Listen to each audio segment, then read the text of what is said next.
join back in with our players as they have been exploring the marketplace of the Crucible deep in Kadfesi. They have sold their items and had a peruse of what the market has to offer, though not purchased anything just yet, choosing to save their money and maybe build before maybe making a few purchases.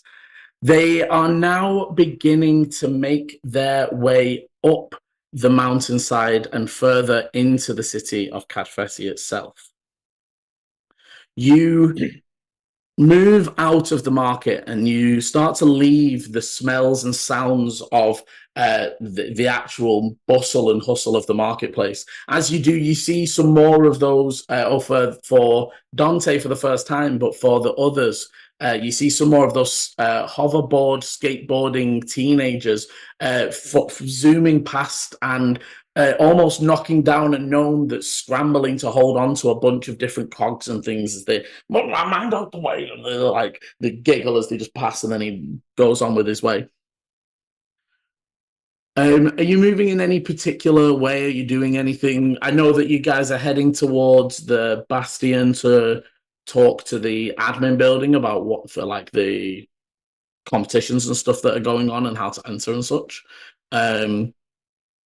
But are you just casually moving? Are you keeping an eye out? Like, what's the mood? I think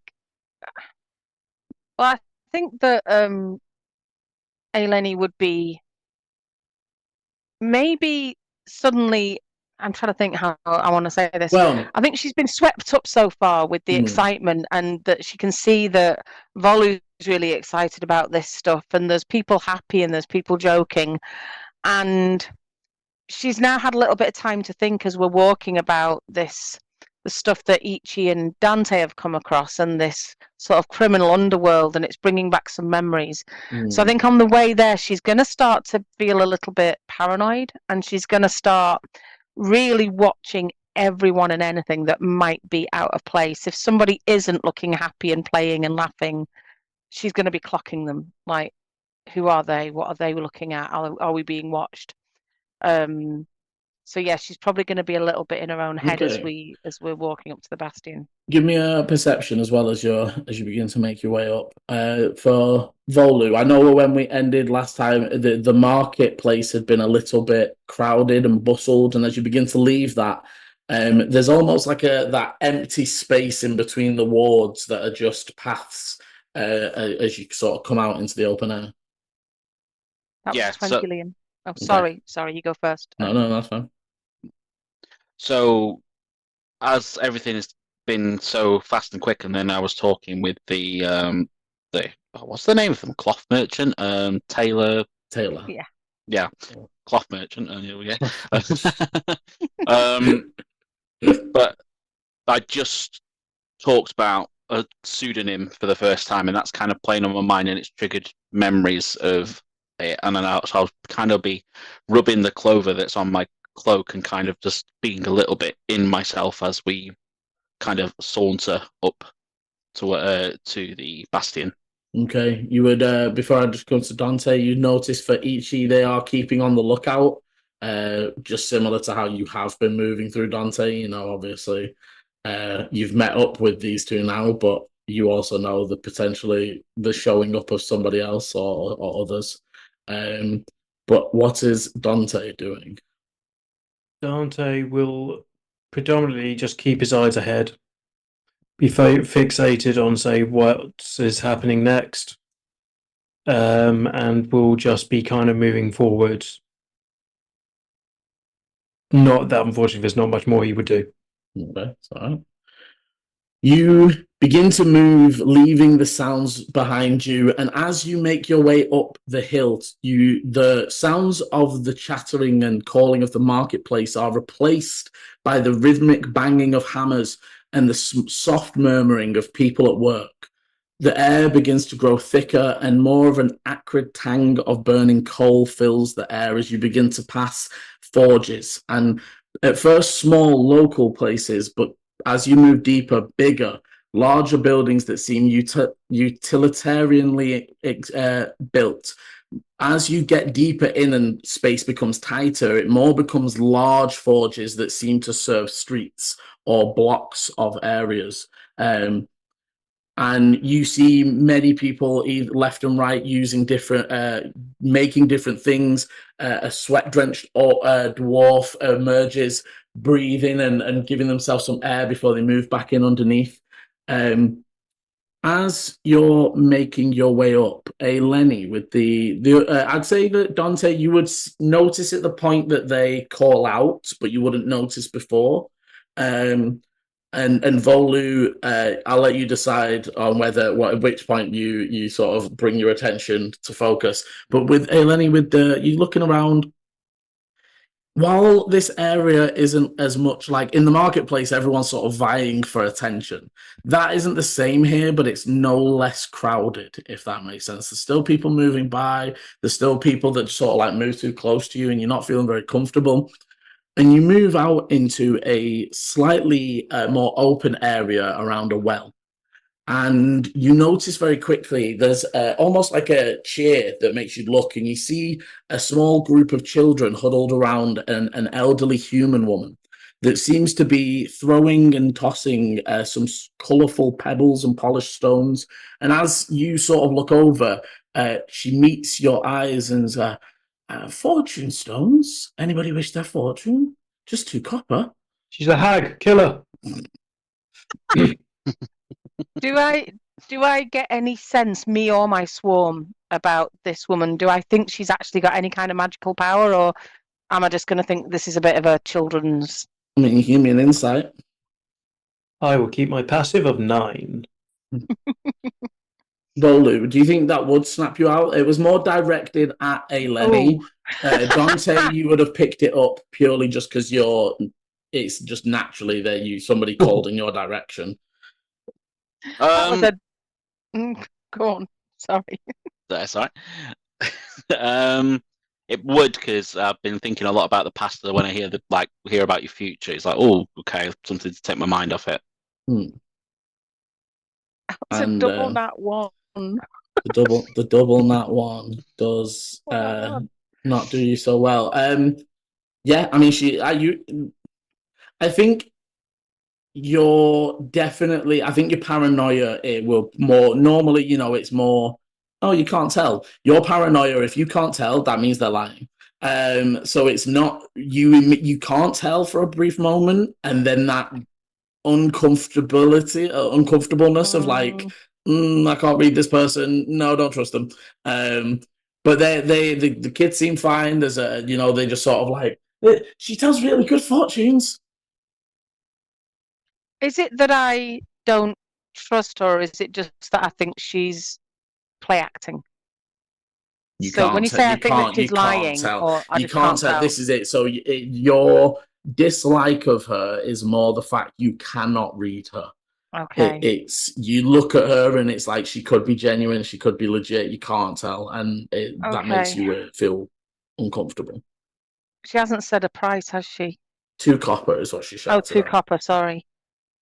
I mean, I've got 2 copper. Okay, yeah, I am going to very hesitantly give her 2 copper, but it's almost at a reach. It's like I only get as close as I need to get to drop the money into her hand. She takes the money. She does motion. There is like a soft cushioned stool for you to sit at if you wish, but she doesn't dwell on it. She just sort of motions to it, and then you see she scoops up the stones and she begins to rattle them, and she listens for a moment before casting them down. As she does that, Dante pierces his sword into her. No, definitely doesn't. I'm gonna start taking to like stuff you say will be stuff the thing what makes you do. I'm gonna make it your own doing. Chris actually is his own nemesis. yeah, legitimately. As is life, as in game. So they begin to just sort of reading and outsiders. be careful who you trust. And at first, you're sort of reading this like obvious. You look at you guys. Obviously, you're outsiders. It's Yeah. like even bonds forged on the road can turn sour. And then, as she's sort of looking over, she sort of flicks to you, Eleni, and quieter. That if you hadn't rolled so well earlier, you might miss it. As the beast that sustains you may not endure your dying breath, or the dying breath of Astera. Even a symbiotic dance turns deadly when the music stops. To me or to Dante? To you, Eleni. The beast that sustains me.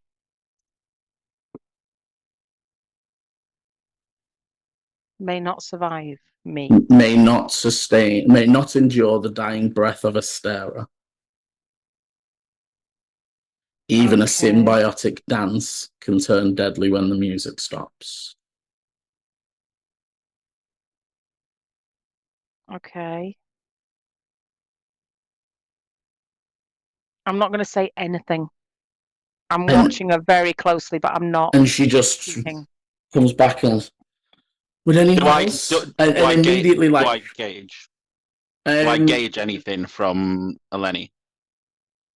Give me what's your passive insight, because you are distracted today, so I'm not going to let you roll. 12. I'm going to say so. I think you would be able to pick up that something was said, but Eleni doesn't seem off or anything, or doesn't react in a major way. Mm-hmm. Okay, continue. Chris is interested in this. I'm not sure if Dante is, so I just kind of want to. But I think Dante's gonna offer up a couple of copper. As you offer up the copper, can you give me a charisma save, please?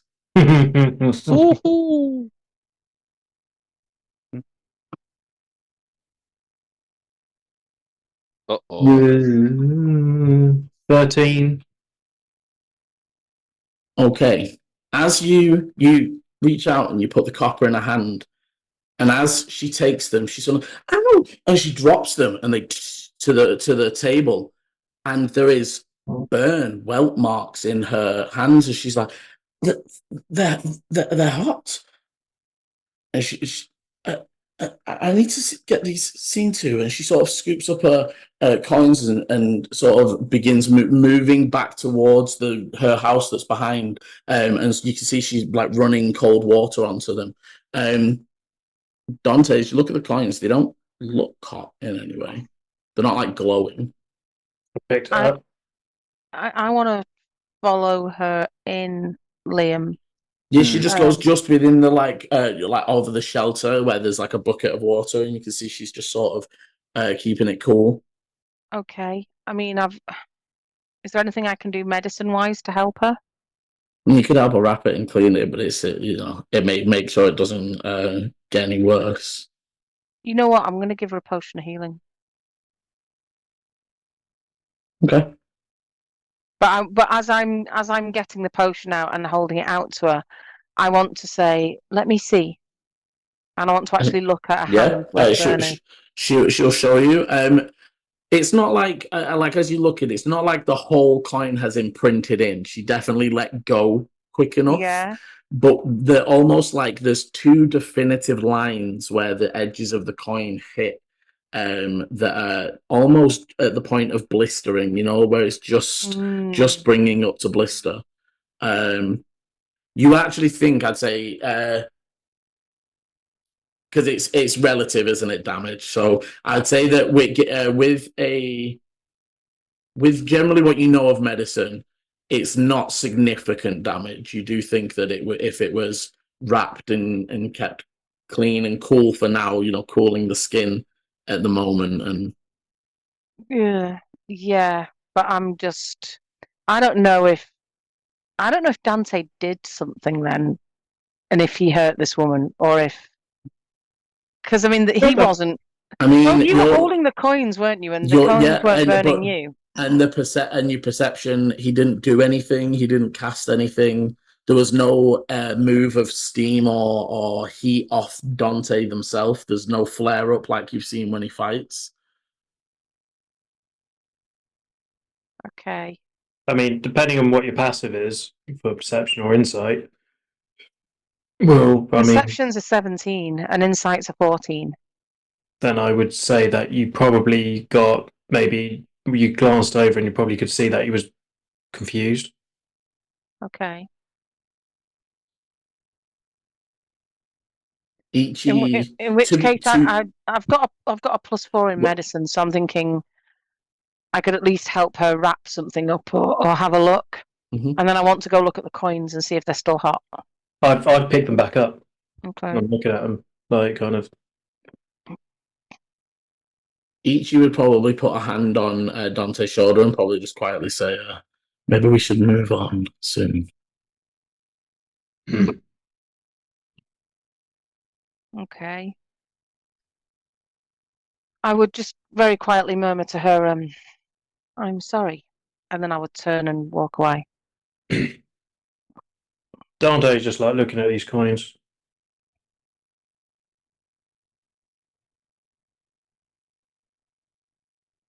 What happened then?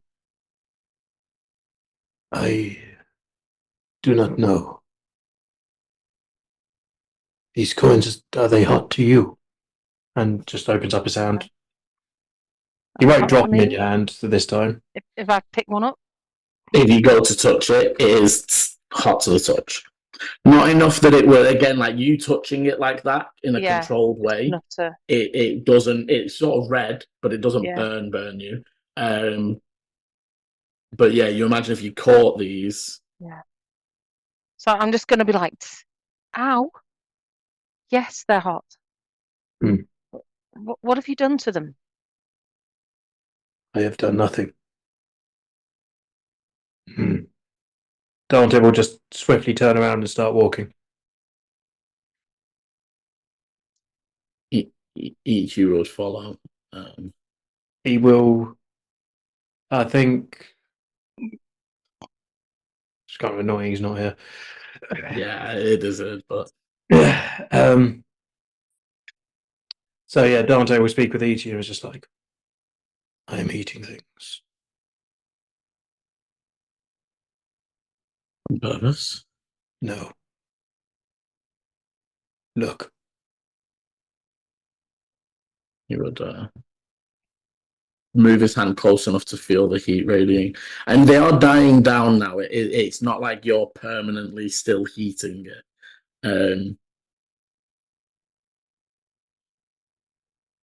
And you can't tell. You couldn't feel it. Nothing. I do not feel it now.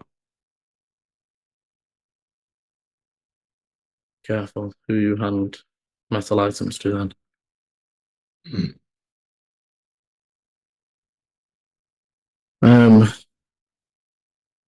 You have gloves, maybe. I don't know if you wear gloves now. That's a personal choice.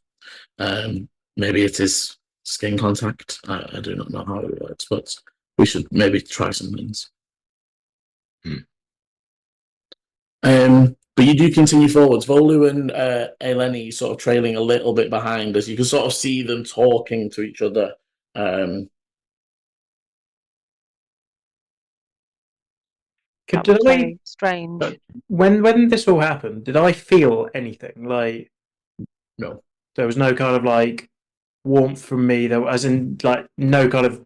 No, you didn't feel any difference at anything. Okay.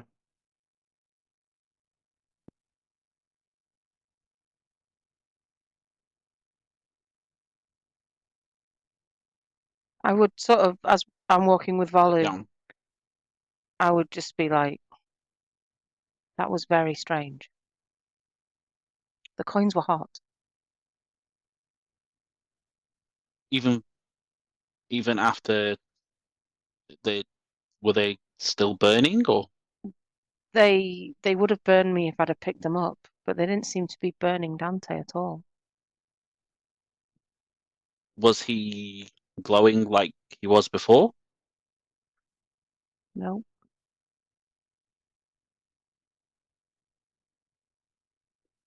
There's something very strange about him. You sat with Ichi when we were in the tower. Did he say anything? No, and I feel that he probably wouldn't give away a confidence. But that is a strange relationship. I don't think that they're traveling together out of friendship alone. I can't see Ichi having any friends, to be honest. But Dante, on the other hand, chattiest, lovely guy. So personable. how are you? Because your reading was interesting. Can I ask Liam, have I told Volu about my swarm? Would I have Well, done I- that? That's up to you. Yeah. You have been together. I've seen it. He's seen me. You've He's seen the swarm come out. but whether she's told you in terms of that could be a magic that she uses.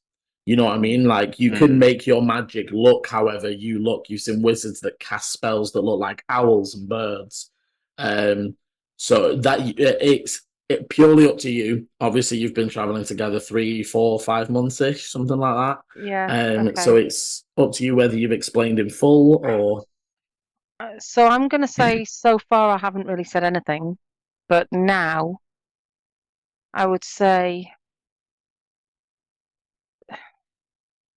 she said that a beast sustains me. I'm not aware of a beast as such. However, I do have a connection, like you do, to the Fae. It's what helps me with my magic. You've probably seen the moths when I cast spells. Oh, I did not. Oh, see, I thought that was just part of who you were. Are you saying I'd say as that you're isn't saying you? this, 1 or 2 of the moths will just sort of flutter out of just almost from under her armor Mm. before like moving around in the wind and then flowing back in through another crack? Can I look at them and see if one will land on my hand if I hold it out? Give me a persuasion.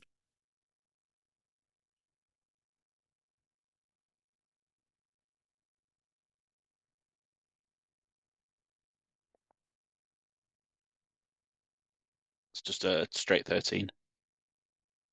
Okay, it as you move your hand up, it swoops in and close and around your hand, but away again. It won't land. Okay. But you feel the like beating of air, like there is definitely a creature rather than it being a spectral entity. Something happened to me in the past. I didn't always have magic like this. And the swarm, I call it, it helped me. It helped me heal. And it's linked very strongly to Astera. I'm worried Maybe- that she talked about Astera dying. This might be why we had that connection, because I didn't want Astera to wither anymore. I can't let it take away everything. And this is why I know you don't trust Ichi, but he also has a really strong connection to Astera. There's something else going on with Dante. When she says Ichi, I kind of have a bit of snort of derision, but I do actually take in what she says. It's almost like Mm. the childish, like, but no. Yeah. But I am actually listening and taking it in. And then I kind of just glance over at Dante and see if I can notice anything about him. As you look at him over, it seems the same Dante that you've been seeing in the labyrinth, of streets that make up the innermost areas of the Forge Ward open up into a more bustling square that's currently dominated by a grand tavern. You see the sign above it naming it the Miner's Hearth, sorry. I don't know, Hearth. The Miner's Hearth. It's the weathered sign depicts a dwarven figures like silhouettes raising mugs in a toast. There is an aroma of meats and ales, and the rhythmic clanging of hammers from the nearby workshops sort of drown out under the laughing.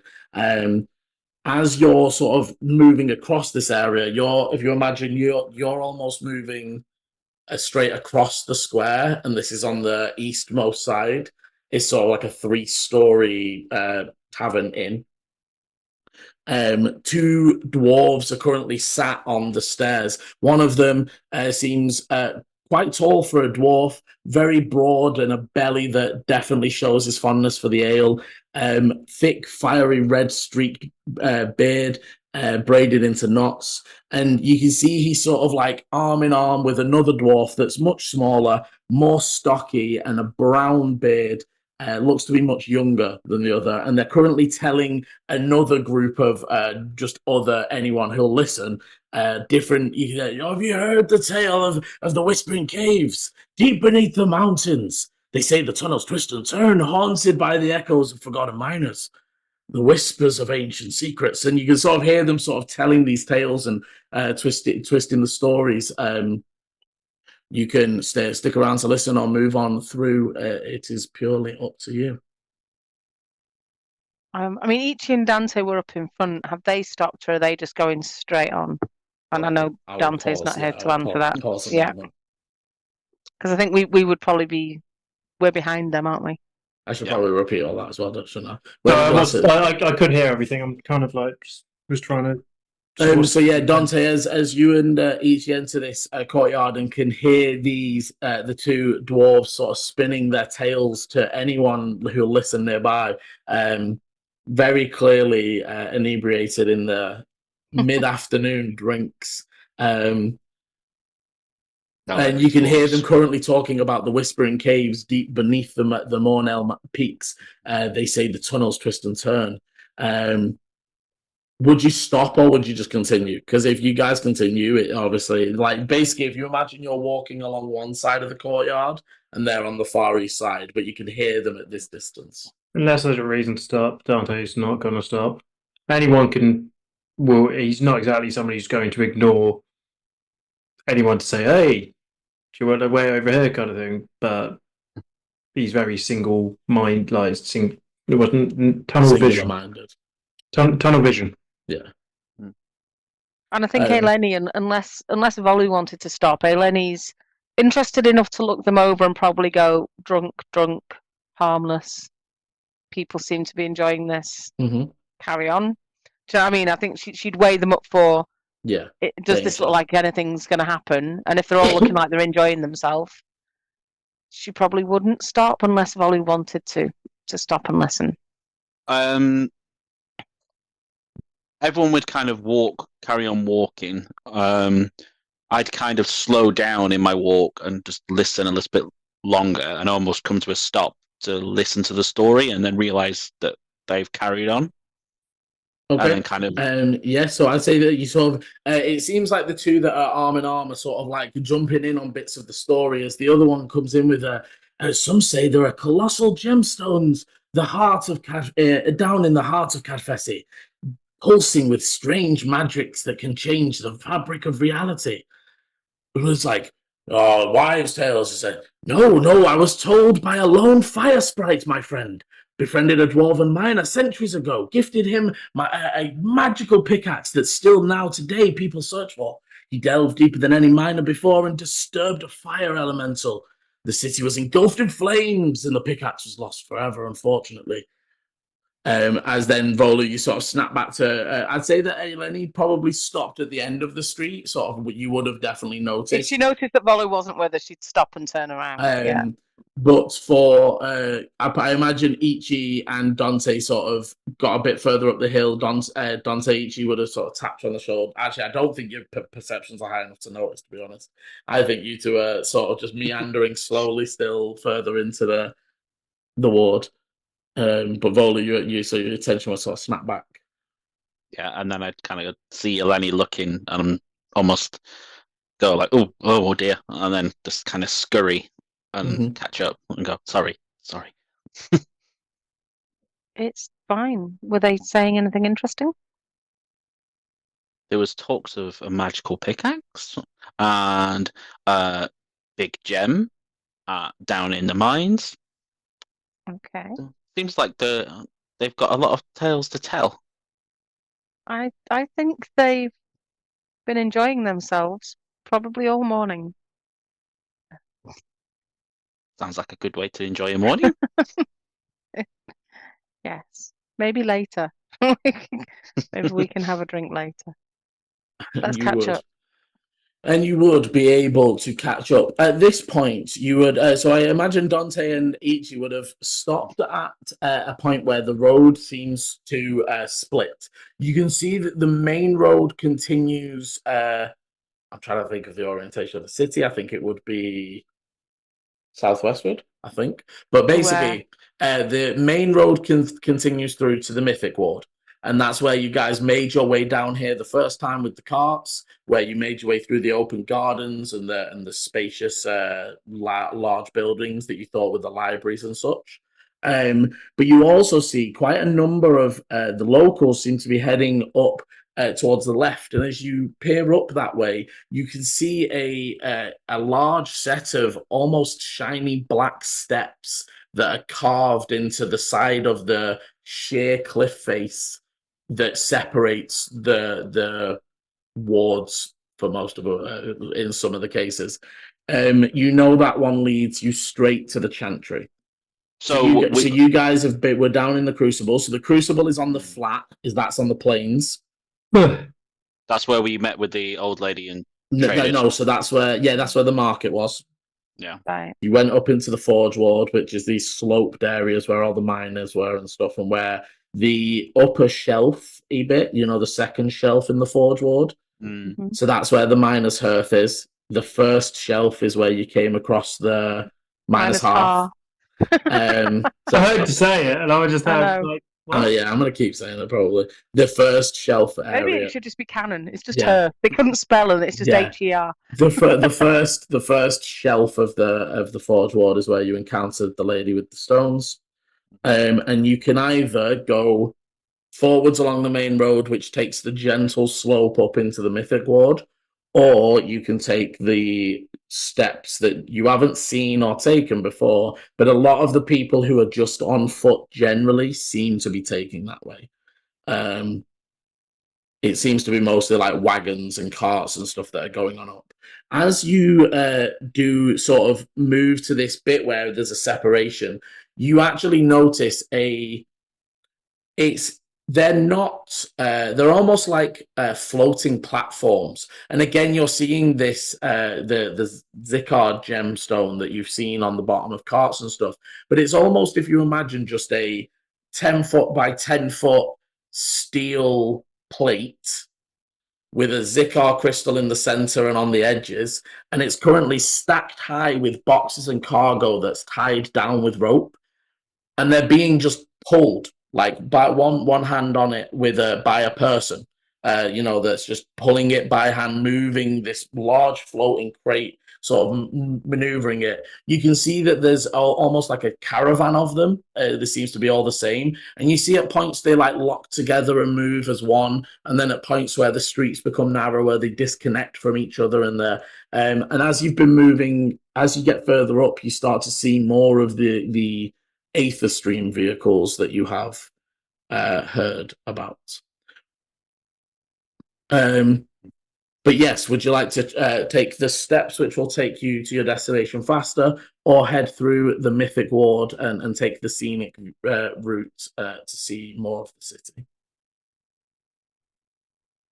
I mean, we came through the mythic. We'd have come through the mythic ward on the way down, wouldn't we? In the first You place, did. would You we have haven't- come down you that haven't- way? Yeah, because you all both had carts. Mm-hmm.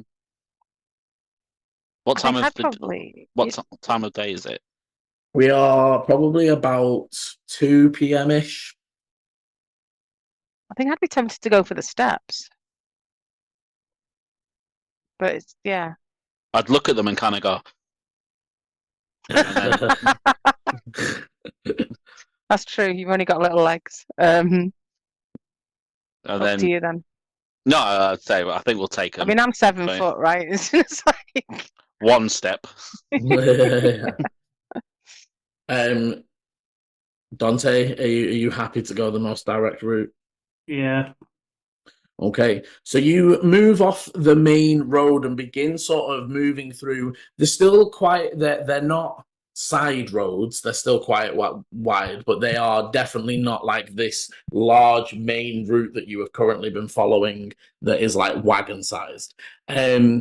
And as the streets get narrower, it gets a bit denser as people are moving backwards and forwards. And eventually you come to the actual like almost cliffside. And looking up, you can see that there is like almost meticulously carved, smooth obsidian-like stone, black stonework all the way up just on the staircase itself.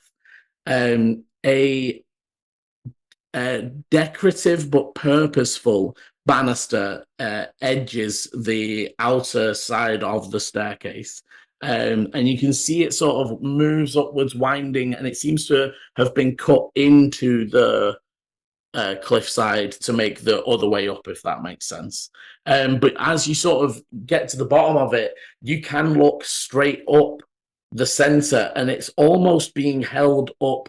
It almost looks like it's hovering with itself in certain positions. If you look right, you can't see that the cliff is sort of holding it at points.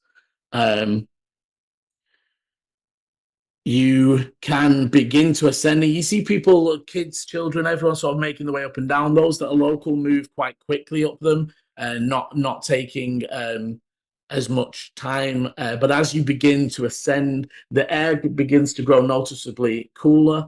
The gentle breeze carrying the scent of wildflowers whips through. And as for Volu, as you sort of like maybe about the 7th turn up, and you're like, and to be fair, Volu, as you're sort of taking these steps, I've had a lot of food today. they're not too big for you to take as such. They are almost like thin obsidian steps that like there's just many of them, if that makes sense. As you would know, obviously, there is quite nearly every city is sort of like this. Like there aren't many cities where one race was the most prevalent. So a lot of architecture, doors are built high often. Steps are long but shallow to allow for the shorter legged of the races to move upon them with ease. And you have noticed as you've moved through Kadfesi, everything was made by magic. It's not like you don't see, there's not like, oh, this brick and that building. It's like the street merges with the building. You can tell that it's like they just grew that building upwards. And you begin to move up, and you get to this section, and Volu, you look out, and your eyes are sort of brought out into looking out towards the west, further into the Xanagath desert. You see all the grey and dark slate now almost turning a reddy brown as the sun reflects off them. And you feel a peaceful moment, almost like meditative. Eleni, as you move up and move up behind, you can see that all upon the rails, the soft, faint glows of magical sigils. And as you are making your way up and looking around, there are fully sections of this staircase that are almost carved away from the rock entirely. About halfway up, there is a small landing adorned with a weathered bench. You can see there is a priest currently sat on the bench, eating a sandwich of some sort of looking out peacefully out into the desert.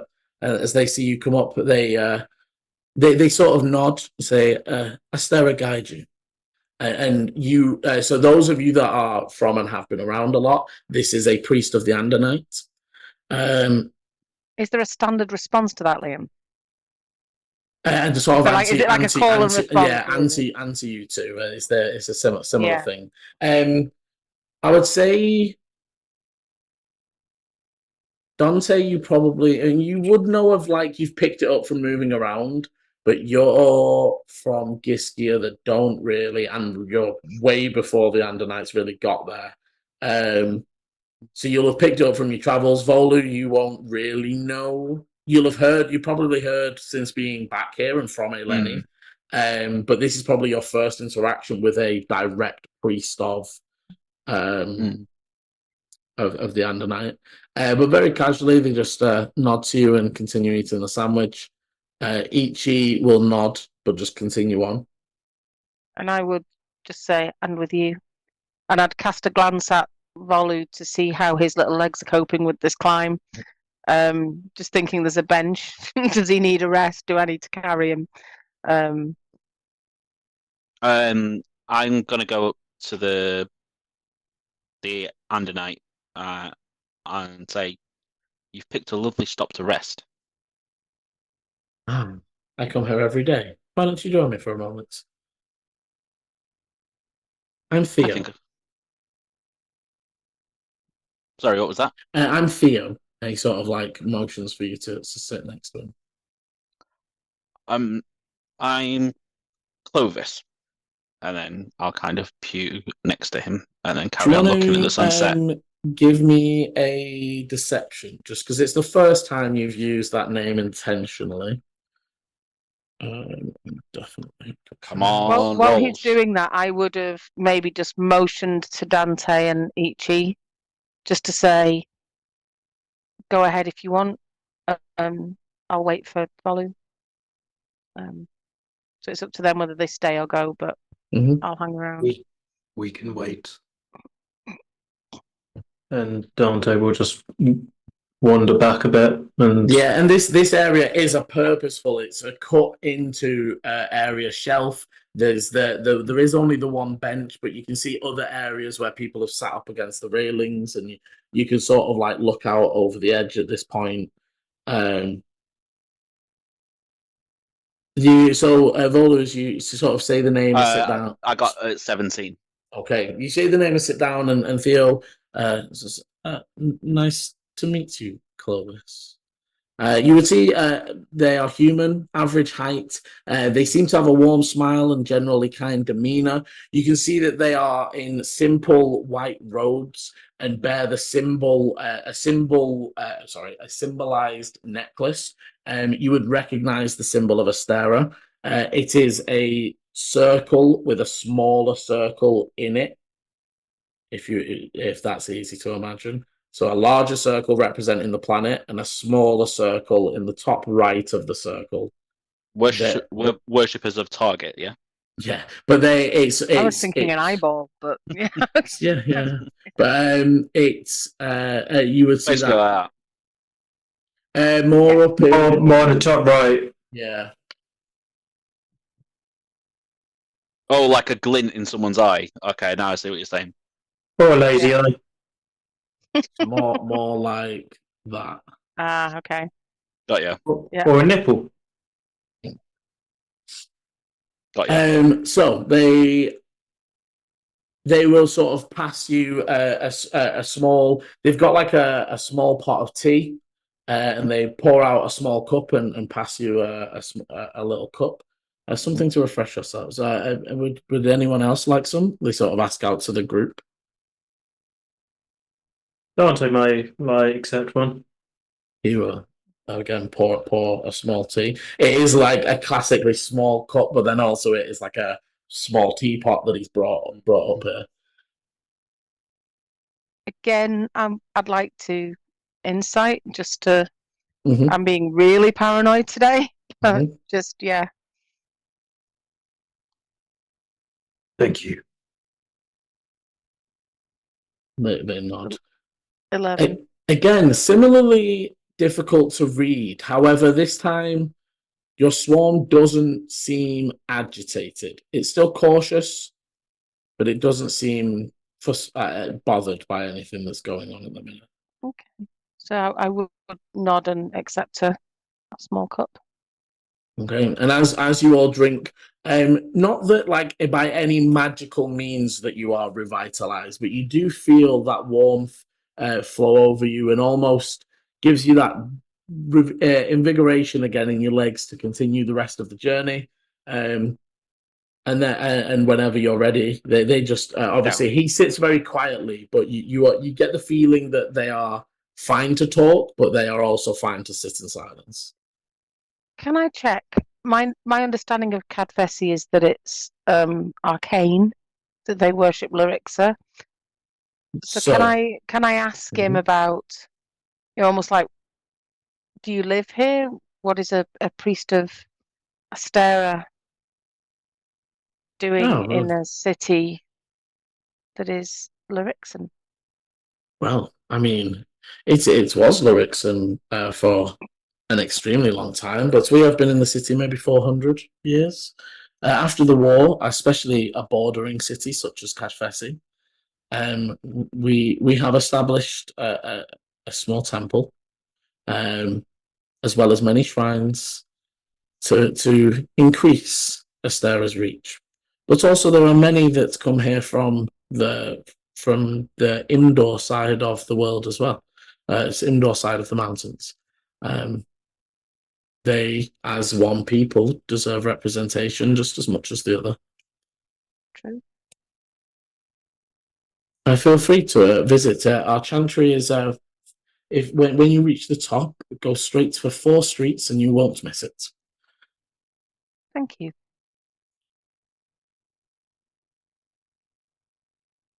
I've kind of been looking out at the Zanagaeth, and just watching the dust kind of pick up from the grey slate and kind of dance in the wind, and that inner peace kinds to grow, and the agitation that I've been feeling all day, and the news that Ichi spread kinds to settle within me. I look over to what was his name? Theo. Mm-hmm. Yeah. And kind of just give him a smile and say thank you. You are welcome. And then kind of hand him the tea and be like, well, shall we do the rest of these stairs? Let's go. Okay. You continue your climb up the staircase, eventually reaching its summit. It does take you a minute. It is quite the climb. And to be fair, as you're looking, it is probably one of the largest of these staircases. But as you do look, you can see from your perch the others that are scattered around the city. But maybe understand why many choose to take the main road down, even if it does add on time. But now you begin to enter the area known as the Chantry. Only Ichi and so Dante, you actually, yes, you have. You were last here when the Chantry was first being established. You know that it was majorly residential area prior to the war. And after the war and much politicking, it was agreed that there should be a dedicated area to the worship of Astera. And as you begin to move through this area, it's no less cramped, but much more calm. And there's a much quieter, more peaceful nature to that's perfect. To what's to the buildings and what's going on. You know, there's you see as you move past, you can see there's families and more. This definitely seems to be more residential. What you would notice is every time you sort of come past any of the sort of casual gathering places, there are small shrines to Astera. set up in a corner or on the edge of the well or wherever it is that local people tend to gather in this area. Shrines have been set up. You almost feel like the gardens are meticulously tended to, and there are colourful flowers where the gardens that were in the Mythic Ward had very exotic flowers that you hadn't often seen in areas like this.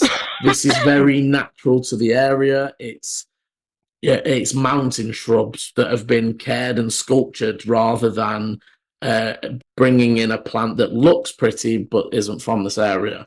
So there's a much more natural feel to the gardens here. It still holds that grey-brown colour. It doesn't have the vibrant greens and such that the Mythic Ward has. And eventually you do move through, coming across the shrine, the temple to Astera, which, to be honest, as you approach it, and especially for those of you who have traveled through most of the rest of the world, is a very odd-looking temple, almost not recognizable if not for the iconography on the front of it. But it almost looks like, and literally is, 4 or 5 residential buildings that have been like bust through and turned into one. And you can see that some of the doors have been like bricked over, but you can almost, see that frame where the door used to be.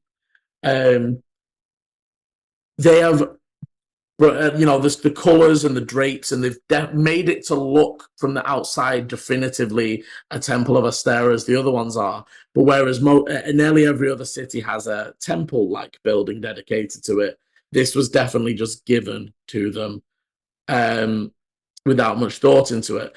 And evidenced in the shrines that you see, a lot of the preaching as you arrive at the temple, there's not many people here as such. There is a few priests around talking, but you've actually seen more preaching done in the streets and just generally as you moved through gathering places than that is happening directly here at this temple. You would, and shortly after moving past this temple area, you would then be able to see the ridge that the bastion sits upon. Okay. If anybody wants to stop, or we can continue on. No, you would know for general societal stuff that is still a place you would buy healing potions. So you can still go to a temple of Astera to purchase. They don't have loads, but they sell at a fair price. Are we far away from the battered brew? So you are coming up to around where that should be. You know that once you get up to the ridge up ahead, you will get to the inner wall of the bastion. And once into that is where a lot of the soldier residents are. The battered brew is for mostly soldiers and guards, but people who aren't going. Some people stop here on their way through or the way past, but they're not. It depends which side of the city you're leaving from. Depends where you want to stay, right? But you know that you're maybe 10, 15 minutes away from where that should be, and maybe another 5 after that to get to the governance buildings. Yeah. So that shelf on the picture, Paul, that it does have like a wall around it, the bastion, but it is still quite a big area with buildings and things inside it. So that initial shelf isn't walled. You sort of move up onto that initial shelf, which has a few buildings, but not a lot, and is a space mostly where people decide, you figure out where you go and you move that way. But to move into the actual bastion itself, you move through the first initial wall, which is a lot less heavily guarded. You would easily be able to move past the 2 guards. They don't even check you over. It's not really that kind of thing. It's more of a in case anybody's causing trouble. Shock hold. Yeah. Not like the other side where you guys were questioned and searched and all the biz. But yes, you make your way up into the bastion. You would be able to see as you pass one of the courtyards on the far side. The Bastion area is a lot more like strict district. It's more militarized built. It's for efficient movement. The streets are kind of wider, mostly because they often move vehicles through and such. But you would be able to see the Battered Brew over on the far side, but also the large governance administration buildings. You would be able to. They're in sight as well at this point. So just to say what I've done, guys, is I've put the large buildings almost in the middle. It's sort of there'll be those sort of the large military buildings. There's the barracks. There's what would you call it, like training grounds kind of thing. And the watchtower. And then around the edges is more where the soldiers live and the residential bits and the section on the left and right is the Zenith. They are quite a climb up the mountain left and right. So they're almost on the peaks to the left and right of not the peaks, but the yeah. Oh, okay. Yeah. So again, those shelves, that dark area is a raise up. What I've also done, Liam, quite, and I can't, quite a leap. Yeah, I can't see on it is fuzzy. I'm gonna have to see if I can export more detail. But actually on the Zenith bits on the left and the right, I think you said there were sort of bridges and things as well. So imagine they're like apartment blocks up against the cliff face, against the mountain, and then there might be, like sometimes in the tower blocks in London, you get these walkways, don't you, between the two different tower blocks? Yeah. So we've got that kind of thing going on as well. Yeah, so like there might be an apartment on the actual Zenith ground bit, but then also on basically they're utilizing space. So that little tiny shelf that literally will just fit a building becomes a tower block that you can only access by walking across that footbridge to the 4th floor and then going up and down. And obviously, again, heavily magical city. So in the Zenith, they are pretty rich compared to the rest of the city. So some of them might just literally have boots that let them walk straight up to that tower block and there's no issues. But you would be able to make your way to the fairly business-like standard governance buildings and towards the one that is marked the administration building. As you approach, there is already the sort of signs and poster boards on the outside, and you can see that they have sort of flyered the events that are going to happen. As you can imagine, they do not want to talk to the hundreds of thousands of people that might show up to this event about what can I enter? How do I enter it? Like, there is a poster board. But yeah, so there's a large board that has almost split into sections. You can see it split like day 1, day 2, day 3. And sort of a poster pinpoints what events are on each of the dates. Okay. And then in the bottom corner, you would be able to see. And currently, there's bunches of people gathered around this. You don't know. Well, again, you wouldn't super know this. You kind of know this. It's coming up to the point where they would raise the drawbridge. So even though it's quite late in the evening, it's still quite active as people sort of, if you want to get out before, they're not like shut for the night, but they'll get to a point where they raise the drawbridge and it's letting people out. And then at a certain point it closes and then it's done. So the next morning. So there's people now that are like, if you don't want to get caught in the line, getting let out one at a time, you should go now. So there's other, merchants, traders and travelers that are sort of getting the jump on the next day's journey. So there's still quite a bit of movement in the area. And you would be able to see that in the bottom there is a stack of papers that you can see have been torn, and they are like entry sheets. So you sort of fill out what competition, what name, and like there's like different there's like a brief description of your entry. But obviously what you have to do for that is on each of the things. So are you looking for specific things, or are you just looking over the whole biz? Dante, how interested are you? Are you actually looking for something to enter? No. I mean, I don't know if you bothered in there's prize money for some of them. You want I a mean, quick, to be fair, quick buck? Dante's not really one for spotlight. It's quite the opposite. No, this is it. I imagine that, but But he's also a great cook, so he can enter the cooking competition. imagine.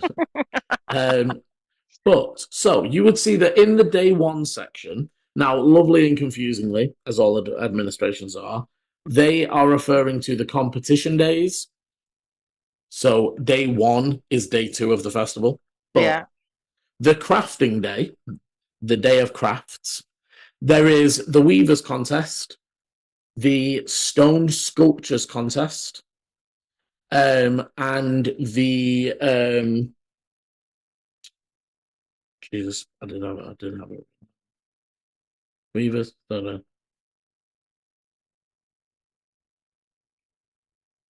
My brain's just had a moment. Sorry.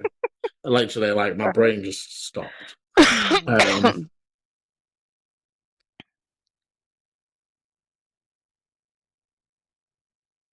all right. It gives me time to actually spell things properly.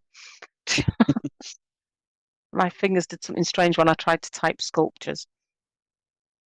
Oh, sorry, obviously. Sorry. And the glass blowing contest. So you know that you would be able to see from the sheets that each bit has each contest has two components: a submitted piece that can be any submitted item. It can be crafted at any point previously. It will be contested versus all of the others in just pure like quality style contesting. And then there is a show aspect where you are allowed to use any means, and it's very boldly any means, to craft something that will wow and amaze. Okay. The bit where you have to write what you're going to do on the sheet of entry for these ones is you have to write your submitted piece. You don't have to write what you're going to do on the show piece. So you have to write, I am going to submit a blah, blah, blah, blah, blah, so that when you do, they know you haven't made it on the, swapped it out or done something weird with it, right? It's just, so that is glass blowing, stonework, and weaving. I would look at Volu and sort of nudge him and say, so are you going to enter?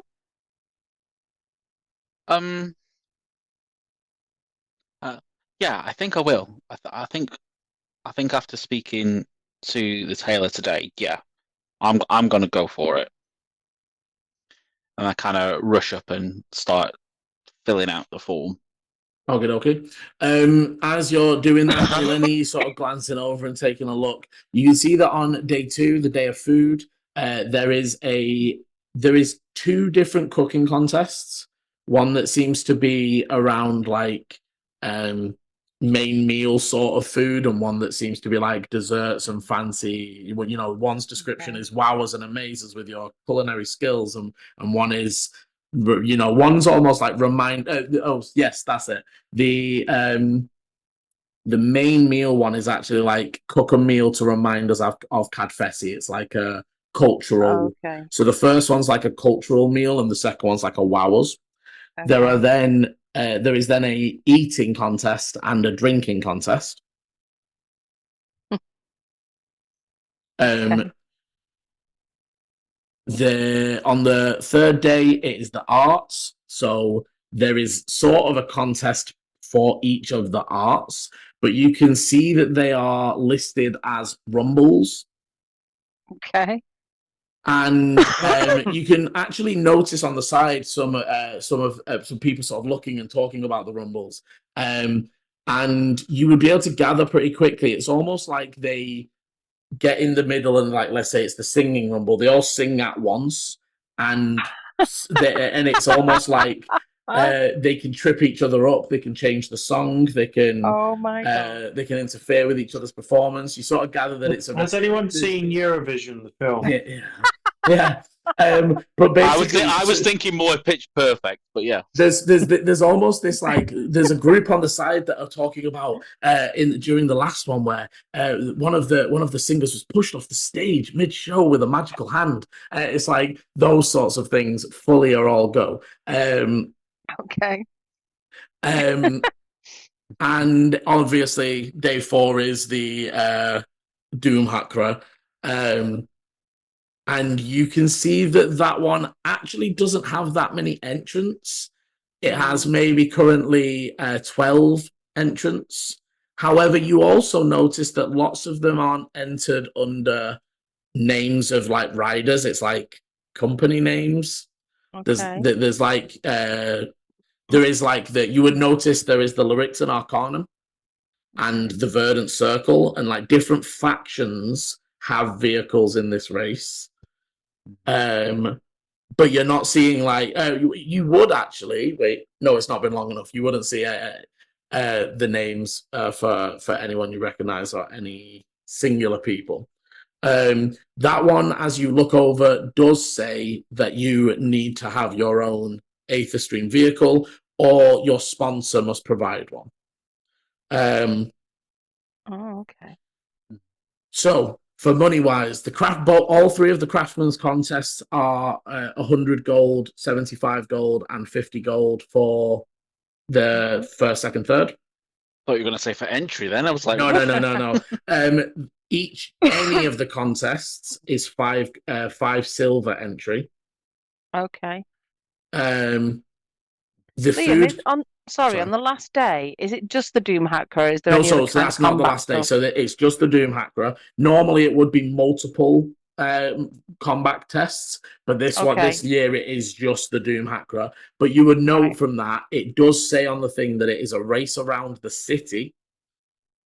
Okay. And it also notes that entrants can be taken to see the course before, but you have to. I was thinking there's no like archery contest or any. No, essentially, it's taken up by the fact that you could just shoot people and win the Doom Hacker by killing people with your bow.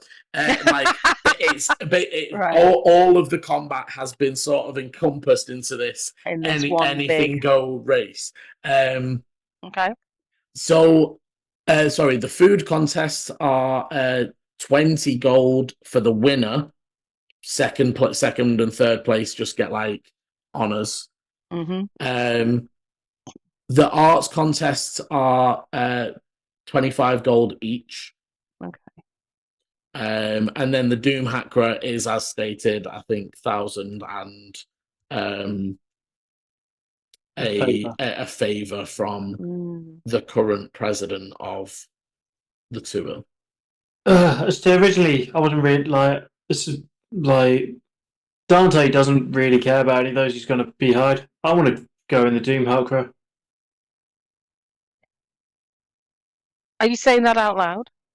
No, because this is Chris. Dante doesn't care. Dante wouldn't care. But I mean, Ichi definitely would look them all over and be like, "Oh, exciting to be sure." I mean, Ichi's just upbeat about all of it. Like, but how do obviously Volu signing as Clovis, and do you remember to sign as Clovis the first time around? Yes, I do. I'd give the full name that I've concocted in my head, which is Clovis Notwise. Okay. Lovely. Notwise spelled KNOT. Mm-hmm. Oh, brilliant! Nice. Yeah. So then you would say be that I'm going to submit my cloak as my submitted entry. Okay. Yeah. And then Nice. I like it. Whipping. Do you pay 5 silver now, or? Yes, you would pay 5 silver and go inside, and you give in. So you sort of take your entry inside with, because you and again, people enter multiple contests, but you would sort of fill out all your entries, do your money, go in. I mean, I'm sort of looking and thinking, right, prize money's good, right? We're trying to make money here. So I suppose eating and drinking might be something that she'd go for, but I don't think she can cook to save her life. I mean, I think. But really, I think you can cook survival food. You can. She can kill an animal and skin it and cook it, but I don't think it's going to be like cordon bleu, right? It's not. And desserts, baking cakes, and things would be like completely alien to her. I also don't see her as somebody who sings or dances or does any of that sort of stuff. I would love Eleni to be like a singer and dancer. I would be just But been amazing. there, done that with a couple of other. Volu Yeah. would have been up for that, but he was too excited about the weaving contest to pay attention. Yeah, and actually, she's sort of looking at the Doom Hacker thing and going, "That's a lot of money. I mean, that could be really useful. But we need a ship. We'd need an ether stream vehicle, wouldn't we?" Yeah, and again, as you're looking, it sort of it literally does say in the rules like that you can enter with your own personal Aether Stream vehicle. However, you would notice there is a little subsection that says all vehicles must be registered with the city officially. All Zikar crystals must be registered with the city officially. What did it say about you've got to have your own vehicle or you have to be sponsored? Underneath that, it says So you that could get a sponsor. if you are being sponsored for the race, that your sponsor must fill out the application with stamp of recognition. And that's, I think, Eleni and the others you would gather, the ones that are company names, that's a sponsor. And it's most of the it's nearly all of the races right now. I mean, I wonder how you get a sponsor. I think we should just kill someone and steal their ride. I feel like I should just play an evil character at this point. Yeah. Like, clearly, I've got that urge. That's obviously what you're after, Chris. I mean, that's not exactly a surprise at this point. I'm wondering about those gnomes that we saw on the way in. That crystal was knackered, wasn't it? It was destroyed, but they had the vehicle. You never saw the crystal. You saw the crumbs some shards of it. Yeah, you saw the shards, and just as you were about to be like, "Tell us where it is," the wyverns attacked. I mean, I'm wondering what happened to them. And you look up, the name's not like you don't see a name on the board that is like personal. So it's like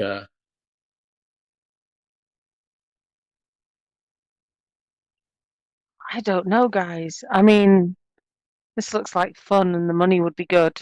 The favor would be good. Dante would be pretty good at it. Did you see the way he took out that wyvern? I'm just going to look around. Is there anybody close enough to hear us if we're talking? I mean, I know you said there was loads of people in here. I mean, there's people around, but there's no one's really paying any attention to you directly.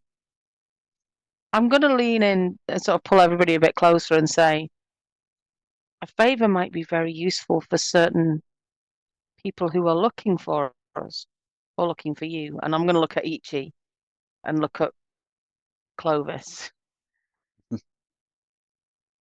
Yeah. Do you think something like that would help? I mean, a favor could be anything.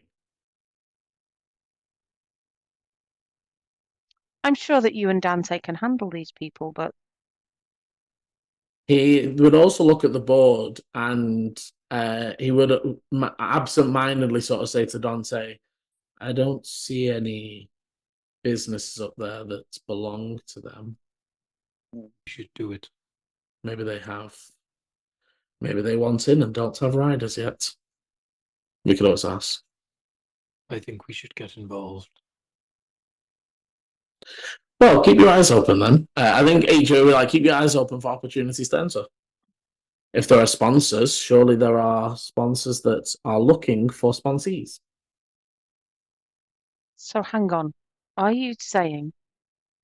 Let me just check something. Yeah, she's not overly bright. So are you saying that perhaps those people that I just mentioned might actually sponsor us to race?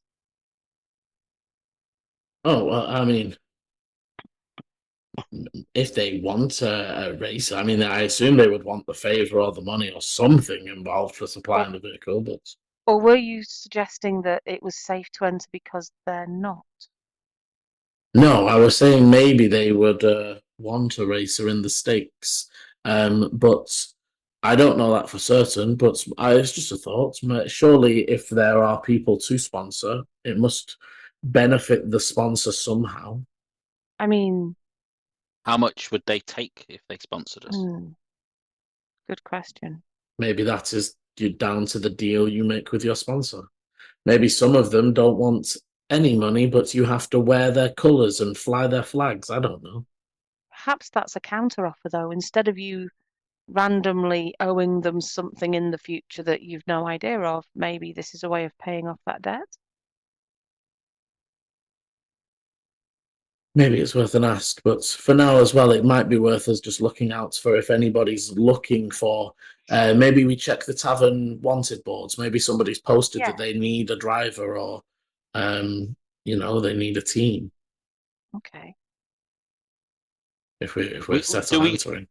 Do we see any of the gnomes' names on the sheet? No, you don't see anything signed up that would sort of be, because from overhearing that they were like locals from a village near the forest, so they're definitely not sponsored. But you don't see any unsponsored names up there right now. Okay. And there's maybe you've got another. They were the firebolts, weren't they? I'm just looking. They were the firebolts. Mm-hmm. Okay. But yes, so there's still 2 or 3 days till the festival begins. This is the first of 3 days. So, do they have to enter before the 3 days start? Yeah. I actually think no. I think entry to any contest would have to be done 48 hours prior to the contest starting. So you can enter the 5th day contest on the food day. It just has to be done within 48 hours of that event happening. Okay. I'm genuinely trying to think of how Dante would be any use in a race. Just set all the cars on fire. Throw coins at them. I mean, yeah, even if you've not got specific skills, you're going to be moving very quickly through racer-like turns and circuits. And I mean, what's your dex like? Maybe you could drive.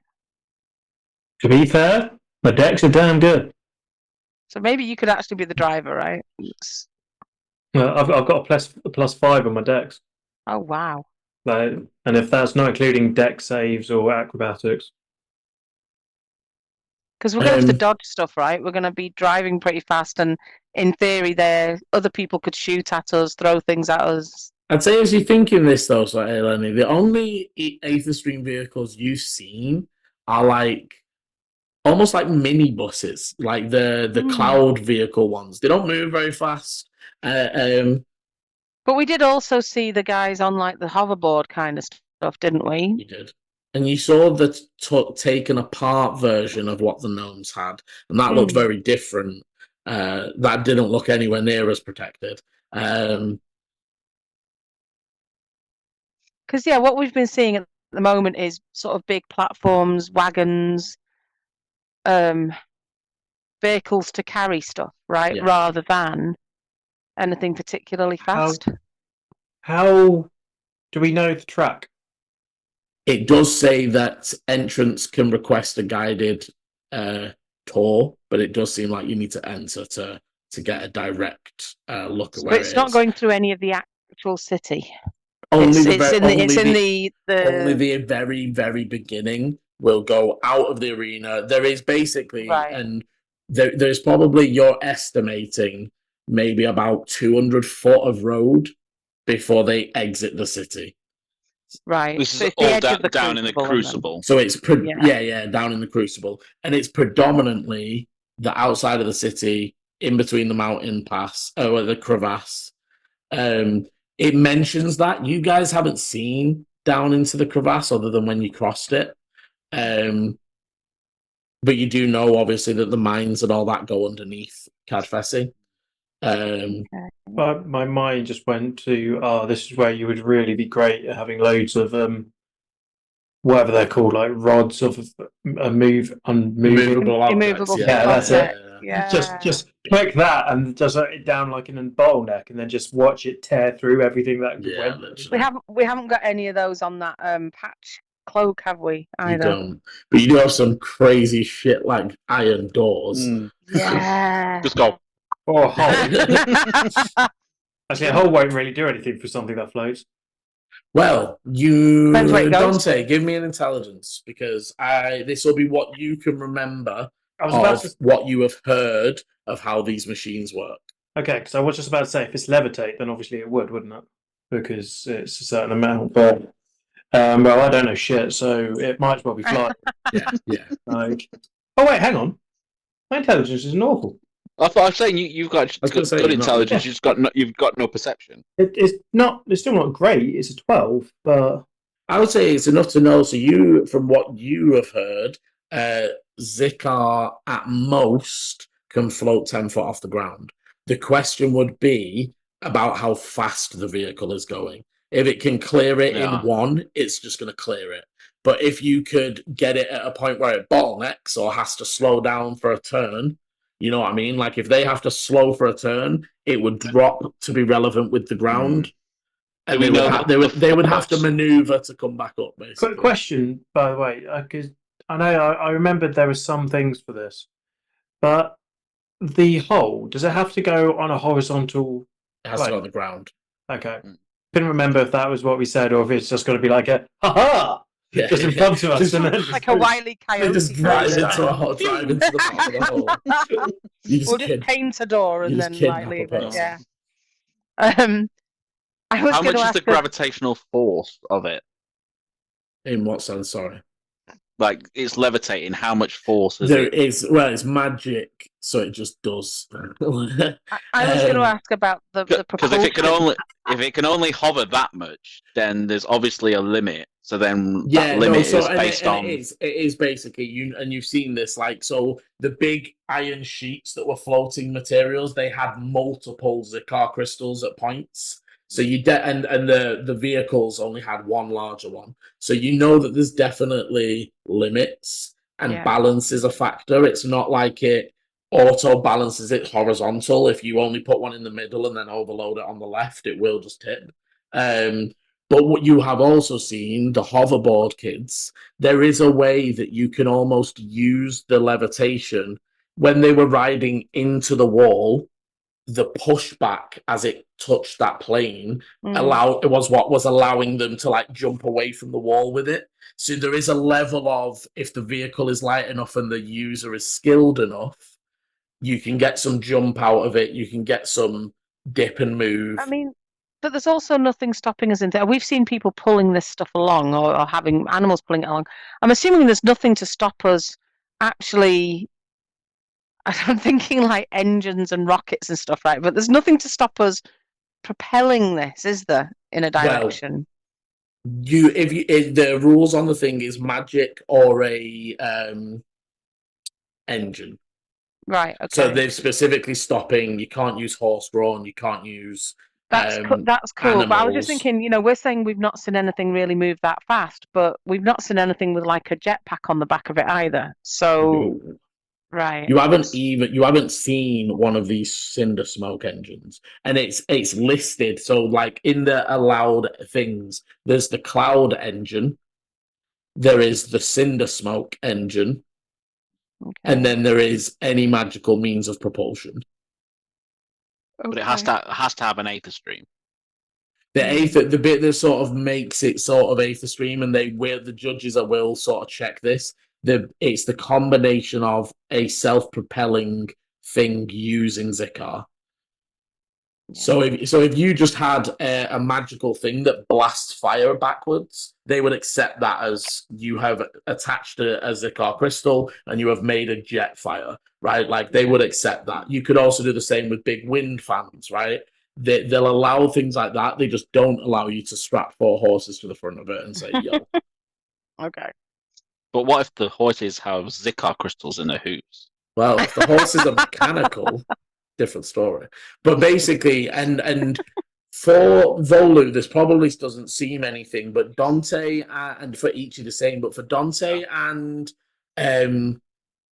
Eleni, it actually reminds you a little bit of the way that the Yixen kind of operate over in the West, in that they're not they're not like trying to ban outright, but they're trying to shift the focus. There's almost like this move away from don't look at the nomad caravans being pulled by things out in the desert. Like, look at these shiny new vehicles that you have to buy and pay for. And there's this pulling of like, they don't want people to be reminded that actually you could do the same with a brick of car and a horse. I was then just thinking about Ichi's magic elk with a Zikar crystal stuck on the top of it. Yeah. Technically, it's magic. It's magic. Yeah.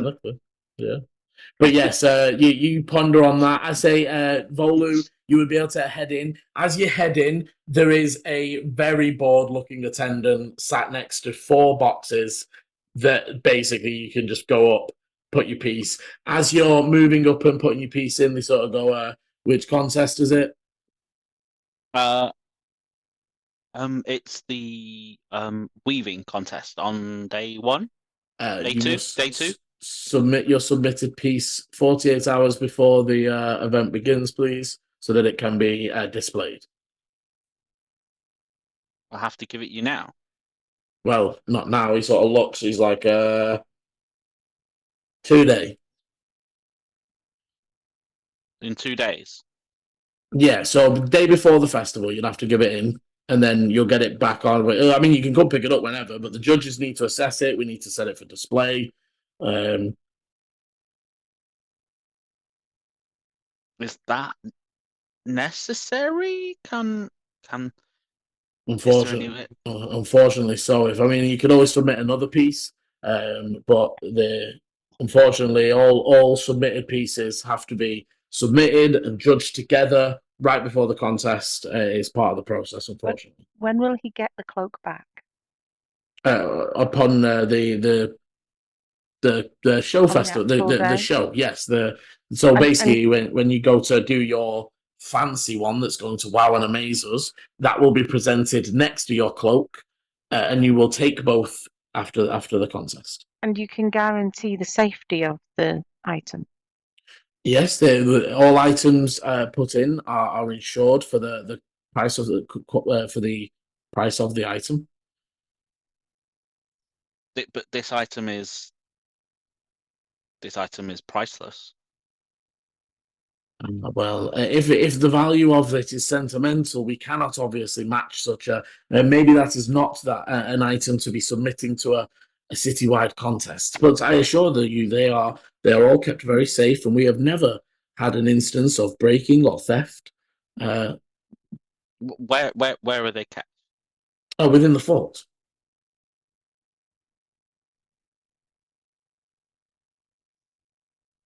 And then to any insights and passive insights, this is just general procedure. Most people are entering something they've made that's not personal like this.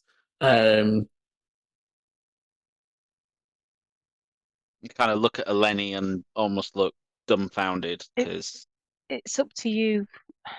I think that it will probably be safe. I suspect that the other items are maybe not worth as much. But then also, do you remember the weaver, the clothes merchant? He said that there was another lady who'd spent months creating her item. I kind of it really doesn't want to give it up. The guy sort of will say like more to pass you on than like care. He's all like, well, you still got till 2 days to enter, so you can always think about it. I mean, if you want to submit a different item for the submitted saves, that's fine as well. I'll hand it in and just put it down. Put the piece of paper on the desk with the 5 silver and walk out. Okay. And to be clear, sorry, you keeping the cloak now and coming back to give it later, or are you giving? Yeah, I'm not giving that cloak up a second earlier than I need to. Yeah, that's fine. They will take the silver, put the note into the entry. I'd say Dante and Ichi that were probably waiting outside would see Volu exiting. And Eleni. I kind of just look over at them and give them like a little nod, and then wait for Eleni. Yeah.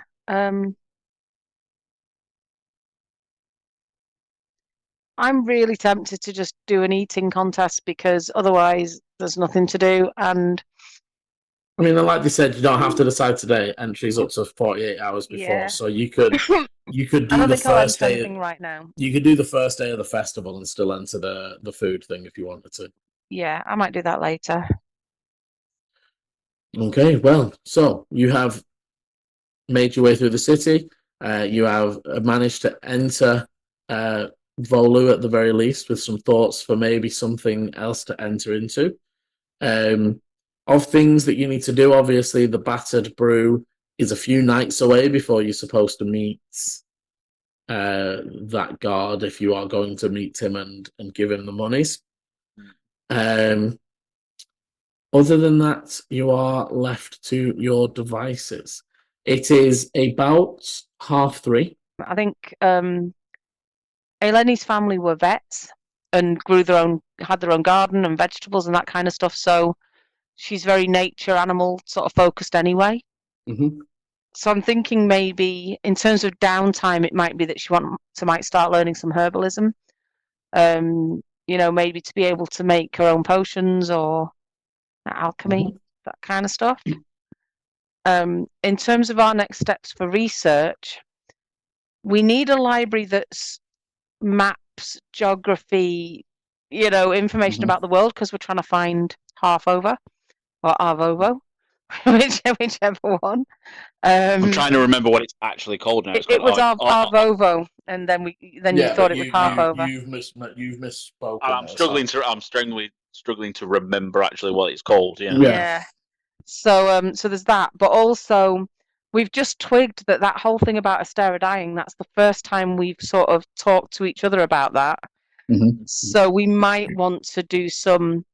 Actually, how do we find out if she really is dying? How do we stop that? And that might even mean a visit to the temple at some point. Okay.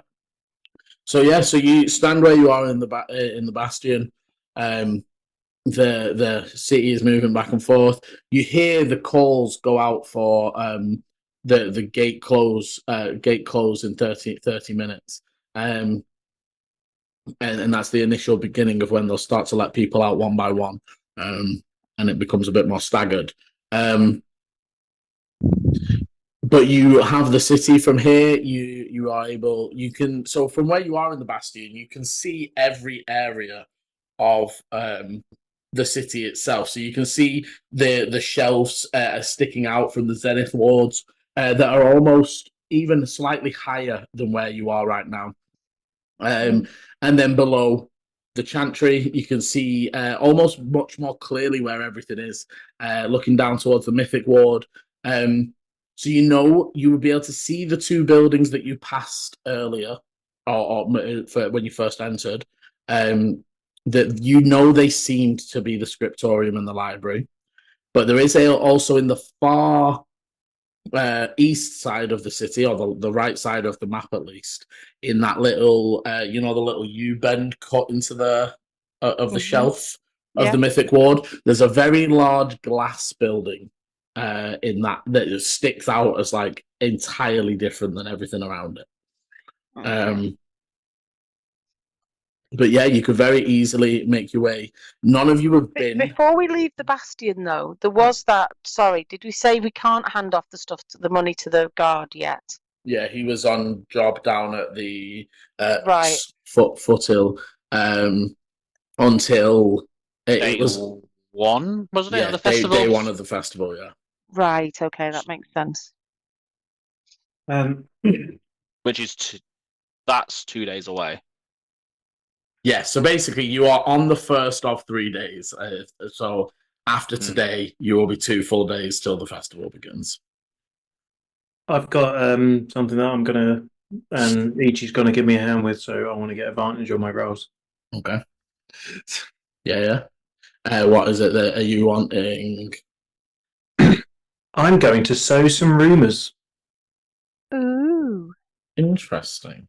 because I'm going to make some rumours around about a diverse, highly classed set of racers interested in the Doom Hacker who are considering finding sponsorship. I like the I mischievousness, think and I kind of like give him a bit of advantage to that. I'll accept the guidance on this while we're Yeah. doing it as well. And you can't use it for this for this stuff, but I am going to give you inspiration because that's Oh, nice. a very, very clever little use of the rules there.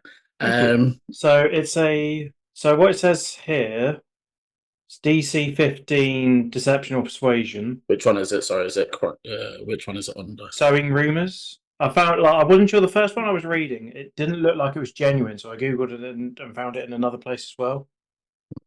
I think it cost me like $1 per day, and trying to find. So it takes $1 per day. The DM may increase the cost. It depends on the size of the thing. Where I think it was like 2d4 if it was a village, 2d6 if it was like whatever this means. So it was something along those lines. Is that in the downtime activities? It's not in the main one, but it is in a GM binder one, which I will still accept because they are still. Yeah. I mean, this comes from me just rooting around looking for stuff because I couldn't find where like the Zenith. So I just went, oh, it's somewhere, and if it doubles up in a different place, I class it as genuine. It's usually pretty. I mean, By the way, so we do have Xanathars on D&D Beyond. So yes, that, I'm that also main going one's there. to. Let me have a look as well at because it could also count as potentially carousing. Because that's about making friends, making contacts. That's core to the rules. So I might make a mix of both.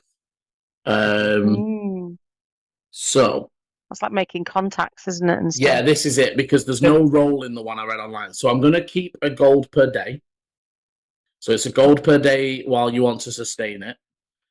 That will go up if you're. That will only go up unless I will ask you if you're who your intended audience is. So if you're trying to find Richie Riches that want some people to run it, or if you're looking more low end, it doesn't change your chances in finding. It just changes the kind of clientele you might come. So I was actually going to cover both, and that was why I was asking for advantage because I would have Ichi doing. We'll be working as a team to do different points. So I will say the gold then will be so it's $1 a day for your basic general. I'm going to say it's an additional 2, so it's going to be $3 a day total. The additional 2 is that just you have to spend a bit more in the fancier pubs, and you have to be around that a bit more. Mm-hmm. And I will need a whispered persuasion check. So advantage with guidance, yeah. Mm-hmm. And is it persuasion or deception? I mean, to be honest, I don't think it matters. But I mean, it's up to you. I'll leave it up to you. Do you think you're lying, or are you telling truth? So you're talking about the fact that you have I'm totally lying. and I'm like I don't. None of us have any skill in these things. I was going to say, it's just described us as talented racers. Yeah, go for it. Yeah, talented. To be honest, though, I mean, so it's exactly the same regardless. Talented at other things. Okay. It's all homogenous. 19. Okay, and can you also roll me a d100? Oh, sorry, you even asked me to do that. Sorry. Don't stress. Do me a d100. Try talking over you. 98 on a d8. I thought you said d100. Yeah, and a d8. Just not because of the 98. Sorry. So right, okay. So d100 was 98, and a d8 is 8. Okay. I'm either really successful or literally got no one. There's no middle ground. Okay. You will hear. How have you been? Where have you stated that this group stays, drinks, resides? What has been the? How are you planning to receive the message? So I would have said, because there's only one place where I know, because I don't actually know where the other guys are staying.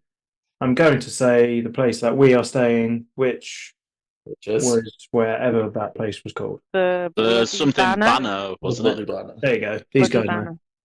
banner. So you're saying that a group of talented racers And we're at the Rust Bloody Bucket, Banner, looking. We're at the Rust Bucket as well. Yeah. You guys are at the Rusty Bucket. Yeah. Which one's a nicer place, by the way? They're about equal. It's literally Okay. just that what theirs is in the Forge Ward, and yours is by the arena. So to be fair, yours is probably more expensive, but it's not nicer. It's just a better location. More touristy. Yeah, it's a more prime location, whereas the Rusty Buckets is down there. So I'll keep it where I said it was. Okay. So yeah, you begin those rumors. I really like that. I do. Me too. I think that's wonderful. That wouldn't have even occurred to me. But in the meantime, because that's just going to be ongoing, right? So like that's just going to be every now and again, you're just dropping that rumor in places. Do we hear Dante doing this as he's doing it? Yeah. Because Volo's I guess it depends if you're around me when I'm doing it. I mean, have you come out of the thing yet? Come out of where? What? Come out of the administration office. Yeah, I was outside it anyways, I thought. Yeah. Outside. No, I was wondering what name you've given this group of racers, and if you say the Secret Passions, I mean, it crossed my mind. I'm not gonna be in such big trouble. I almost want to say call it Ratchet and Clank. But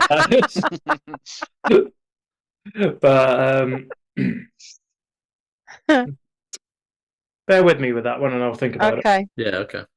But yes, in the meantime, you can begin making your way down. So again, and I feel like I might already know Volu's answer, but from here you can make your way down the main path towards the Mythic Ward, or go back the way you came, down the 2 tall flights of stairs. Down is much easier, but well, could we go past the temple first? The temple's on that first level, isn't it? The temple's on the Chantry.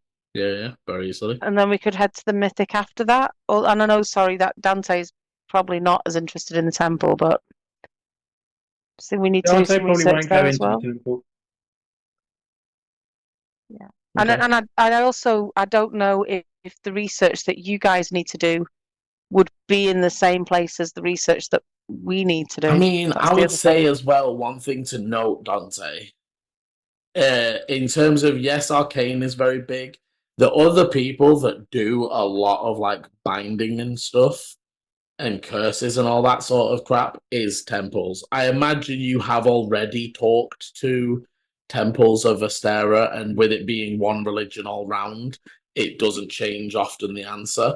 I imagine that you would be more likely to talk to a temple in an area that was dedicated to Astera rather than an offshoot temple. But it is worth remembering, you would know that like there are some high priests that are pretty good at binding other entities and banishing other entities and such. So worth a note. But yes, you would be able to make your way back out of the bastion, make your way down the sloped main road of an easy access before diverting off the path and making your way towards where you remember the temple is. You would be able to arrive back at the temple. Again, it is odd. It's an odd building to be calling a temple, as it doesn't look very well cared for and it doesn't look very well built. But nonetheless, it's clean and the atmosphere feels nice. You would notice this, and you have noticed this generally with people of the Andonite religion. They don't always just like approach to talk about things. They might stand and preach. They might talk about things they know, but they're very laid back in people tend to come talking to them more than they need to go talking to people. When the god is the planet that people stand on, they see it as it's not really necessary for them to do as much unless it's in specific areas. You also will know, or Ichi might point out, that in both of the deserts for a long time, worship to Astera was not welcome, and was resisted for a long time.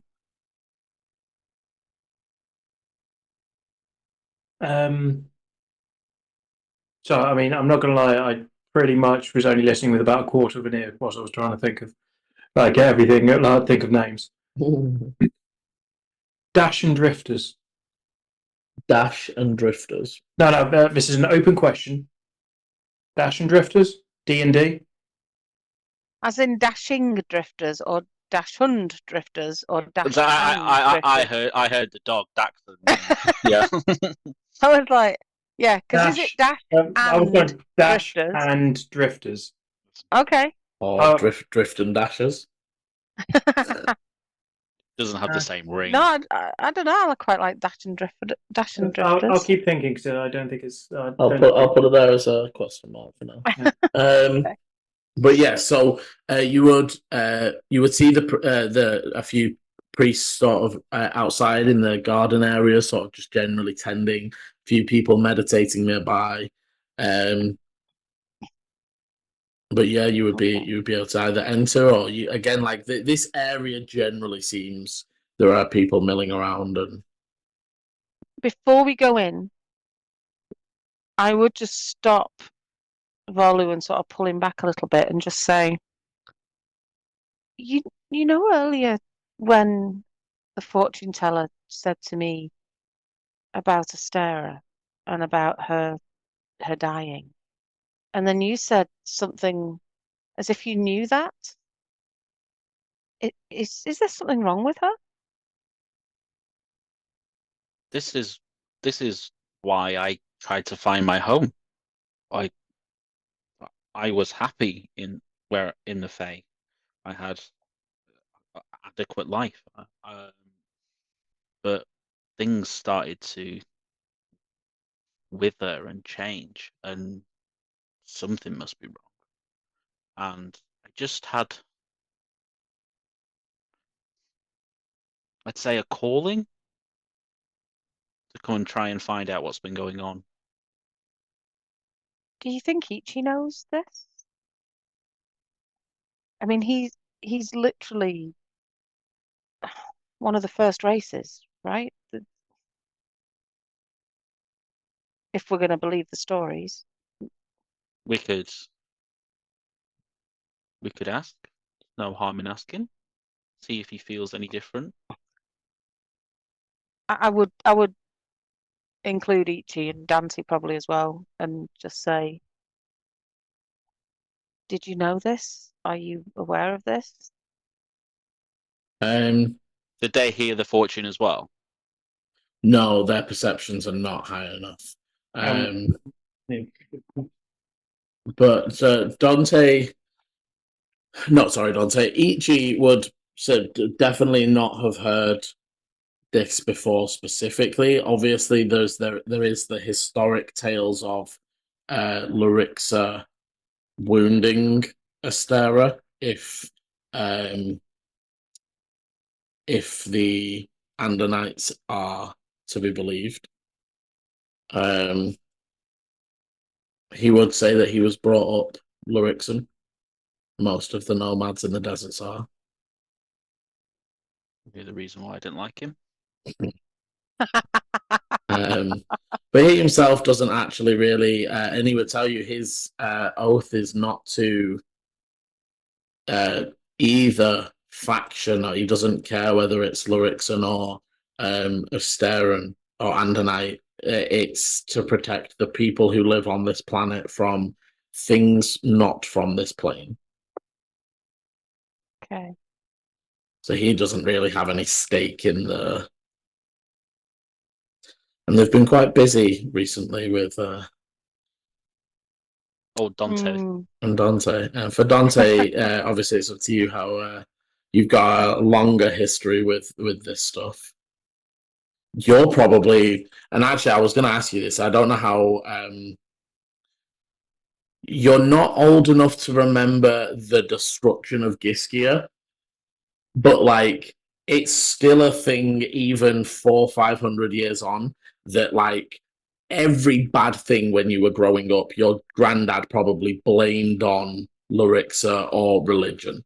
It's that was the general stance. Obviously, you've then had a few hundred years of milling around and experiencing the different religions. So it's up to you what you've sort of gathered your opinion is of them. Whether you still have the Giskian fear of them or whether you don't. I think he won't have a fear of any of the religions, because, say, the majority of all that time, he has not been himself, and he has always been trapped. So it was a case of perpetual torment, as it were. So anything other than what he has felt and experienced, like has seen and been forced to do, is almost seen as a blessing in itself. That anything that he hasn't been able to, that any time when this time now is pretty much unheard of. Well, completely it's unheard of. So I would say he doesn't have those kind of same things, because he only really has one fear. Yeah. He's obviously scared of other things, but there's one thing that will just completely dominate him. Yeah, and it's not relevant to religion. So, no. No, that's fair. Okay. But yeah, you would say, I mean, if you are sure, if you think you feel something, maybe it is worth talking to them. Maybe they have communed with Astera. I know that they do that in the Sacred Isles. Okay. Maybe we should talk to the priest here to see if they know anything. Sorry, Clovis. And I'll look straight at Ichi and Dante and say, I don't want to hold you guys up either. I mean, we could always meet later if you want to go and do your own research or your own things. I do think it's probably likely that we would separate. I was going to say, this would probably be some of the time that you're sowing rumors, and that's exactly it. Yeah. So this is easy that time, and where do you want to? Where shall we meet? Well, should we agree to maybe come and see you at the Bloody Banner tonight, if that's where you've said we're going to be? That would be good. If we, that's on our way down, isn't it? Yeah, that's right down to the bottom. So we can then go back to the forge and go back to stay at our place for the evening. But we could meet them and have dinner or whatever, couldn't we? And each will say, maybe at just gone sunset. We should, and Elena, you're looking. There's maybe 2 hours ish, 2 and a bit hours. Sounds cool. So we can meet for tea. But yeah, so okay. Dante and Ichi disappear to craft some nefarious rumors. I still fucking love it. As Eleni and Volu are left in front of the haphazard temple. I mean, let's try find a priest, right? Let's try find someone to talk to. Okay, so some info. Head inside. You head on in, and inside is immediately different. Again, and obviously Volu with the access to magic. Although this looks more of a mix of like worked stone with magic, as opposed to a lot of the rest of the city that has been just like they just shaped stone to look like a building.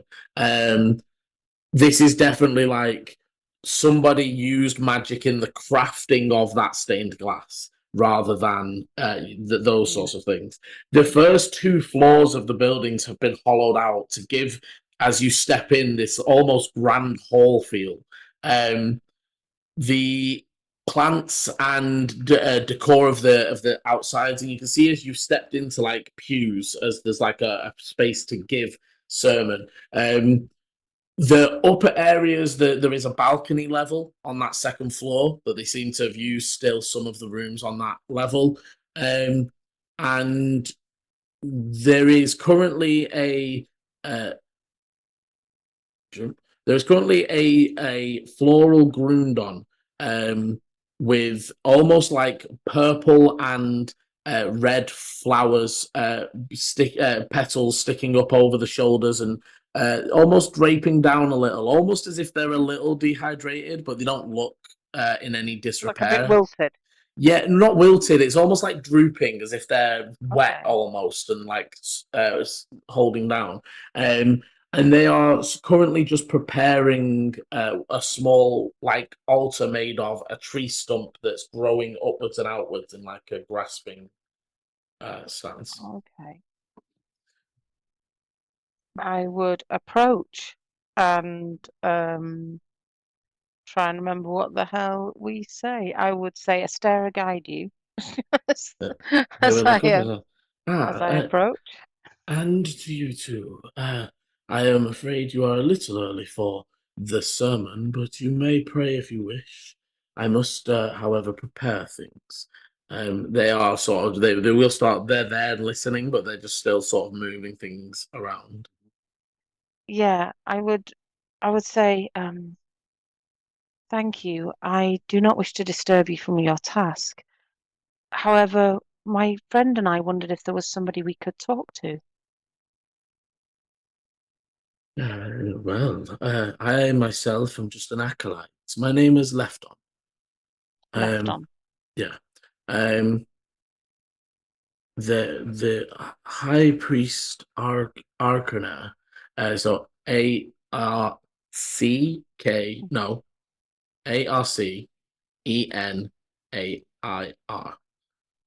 Arcana, okay. The High Priest Arcana is currently preparing, and they might be willing to see visitors. I could ask them if you wish. Please, if you could. They point in a direction and cast their spell you would recognize as message. As they sort of whisper, High Priest, there is somebody who wishes to speak to you if you have a moment. And they pause. He can see you for a short time. Head on through to the back. And he sort of like motions one of the long leafy arms over towards a back door that sort of, there's curtains and drapery sort of not hiding it, but shielding it from direct view if you were sat in the pews praying.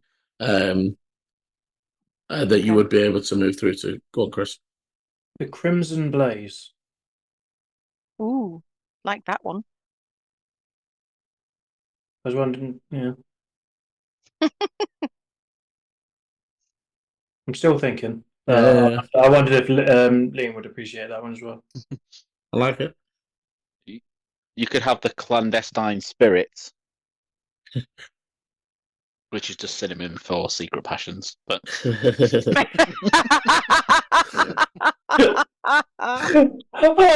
oh, that was good. I still think putting you two together in the same group is dangerous.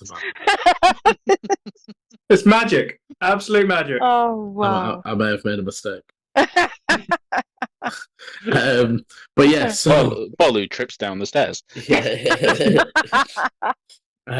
But yeah, so they would motion through, and you would be able to head through the door, and there is a small corridor that you can see the stairs leading up to the next section. Though, Eleni, there is a door open, but you would also have gathered you've seen you've seen people use the message spell. It's usually point in their direction, and he didn't point upwards. So they sort of So I'm assuming pointed on a flat level. So there is Okay. stairs immediately, but the corridor wraps round and heads further in, and you can see double doors that are currently open and a glow coming from there. As the first set of steps that you take, you would hear this way through here.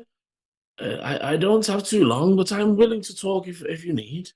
As you sort of make your way in and round, there is a very basic, simple office with a simple wooden desk, shelves, and a few adornings of religious iconography. Besides that, there's not a great deal. You can see some scriptures on the side that seem to be, again, of religious texts. And you see a dwarf, very old, seems to be a female, and they are currently sort of arranging their dress for the sermon, which it seems very similar to what priest Theo was wearing, but almost with the just extra adornings, the cape on the. But it's still very simplistic, and you do know this of the Andanites. They're a very reductivist style religion. They believe that you don't need a lot to we're here to live a good life, but you don't need a lot to do that if you do it properly. But they would say you can take a seat, and there is water on the side. I am just getting ready, but how can I help you? Thank you. I'm going to look at Volu and sort of almost be like, "Are you okay for me to talk?" I kind of look, and as we've been walking through, it's kind of something has been. I've had a feeling of something that I can't quite comprehend. So I kind of look to Eleni and just give a nod to begin with. So I would say, good afternoon. I'm sorry to disturb you. We won't keep you for long. My companion and I have some concerns about the well-being of Astera. And as you say that, you would see them pause in their shuffling and sort of their eyes in the mirror meet yours. We have unusual backgrounds, and this is not just a feeling or a fear or something that we imagine in our sleep. We have reasons to believe that there is something wrong. We wanted to talk to someone who might know more or better. They turn and look you both over. And I think you don't recognize any spell or any cast of any kind, but Eleni, you would recognize almost the glazing eyes of similar when you detect magic. So almost like they're inspecting something further. I'm going to allow my swarm to just gently pop out, like we were saying, like out of the collar, just sort of float around a little bit. And she will look and extend a finger, and one of the moths does fly over and lands on the tip of her finger. As fascinating, she lets it go, and then she looks over to Volu, and I have not encountered this before, but I recognize one of our own. What temple do you serve with, Volu? Well, a young one. I don't really have a temple. So you are new. Have you noticed many changes? The ability to produce light, the ability to make flowers grow, maybe something more complex even. How long have you you are not that old for one that is. They seem very confused, and they will sort of sit down. Is it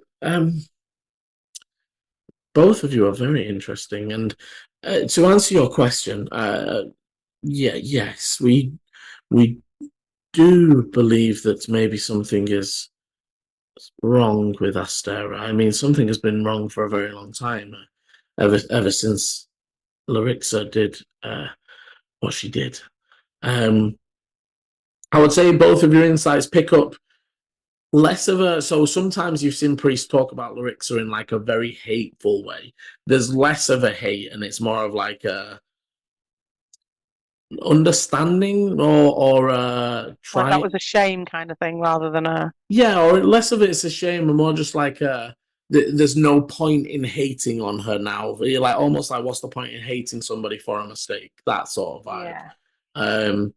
It's an element of forgiveness there, and then And they but yes, we have the callings have quietened. The land in areas is becoming more wild and untamed. Beasts that were not so aggressive are becoming more aggressive. you say callings. How does it feel when you have a calling? Well, that is a very deep and long question that really is different for everyone. But let me think. The first time I thought I heard Astera was while sitting on my porch watching the fireflies dance across our garden. Sometimes it is nothing, and sometimes it is something. But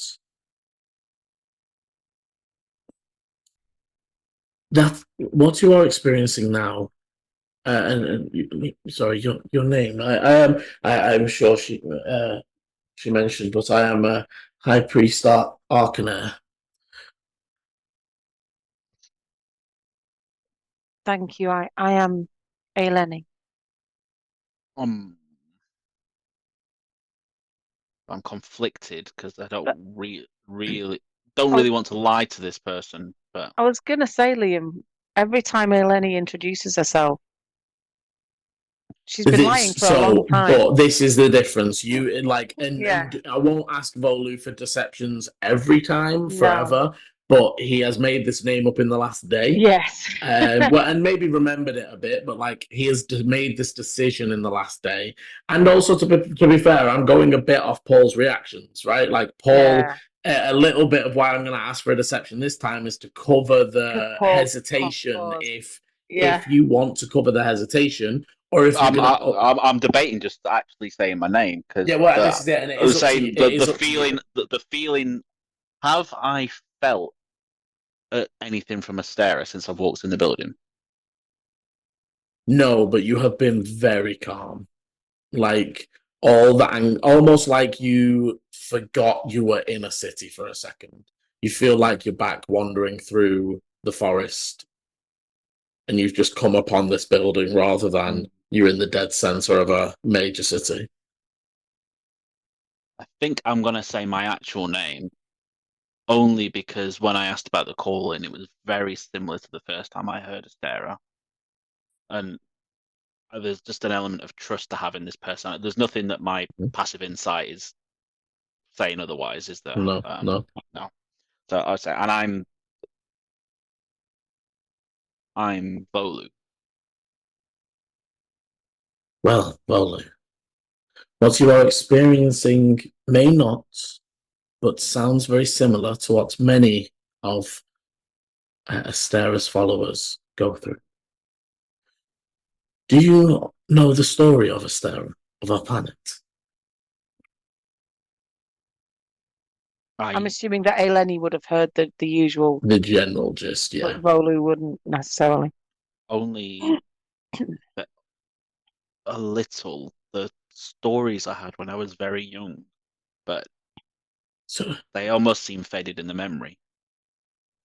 So our planet, the planets that we stand on, it is actually a living creature that we call Astera.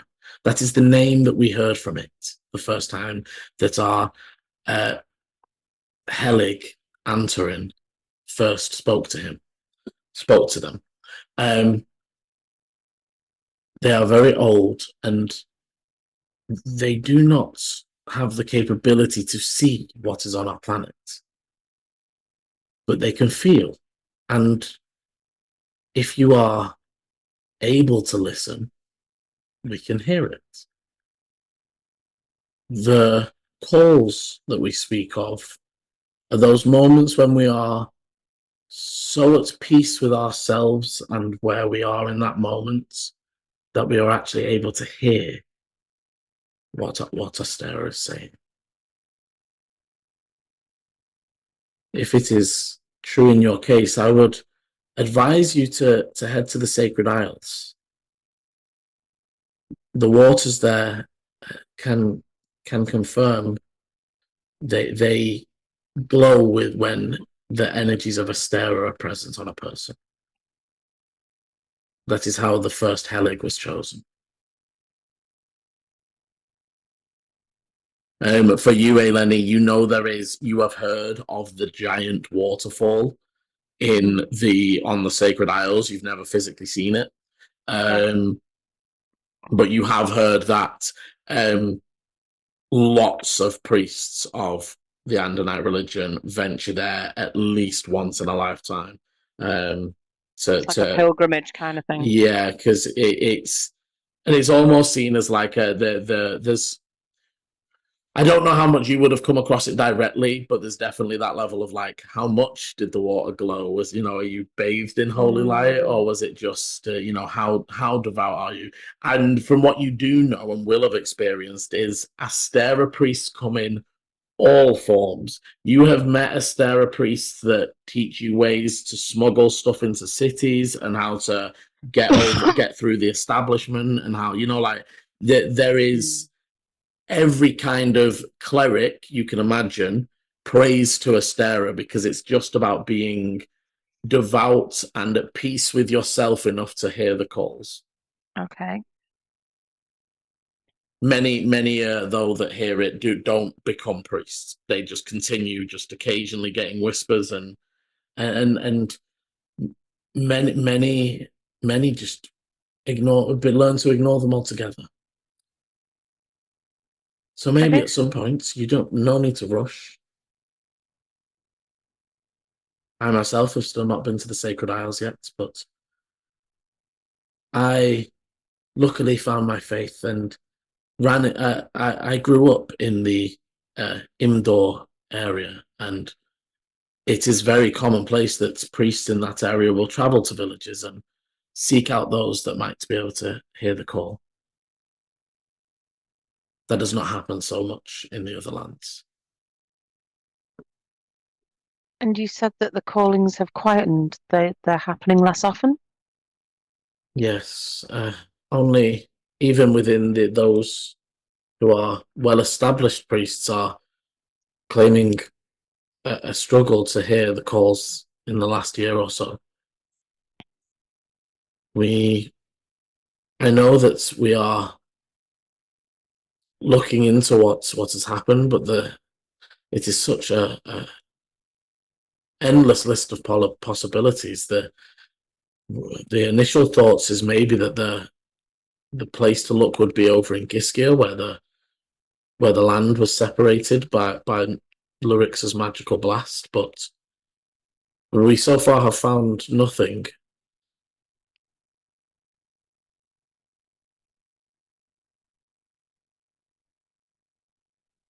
I'm talking to Volu now. I'm not sure what we would do next here then. Maybe the Sacred Isles is a good place to go once we've finished here. Is that somewhere that you'd like to see? It's not somewhere that had ever entered my radar of planning. She does also, as you sort of say that, and you, Eleni, the creatures that reside within you, I assume? Yes. They are from the Sacred Isles. I have never seen them anywhere else.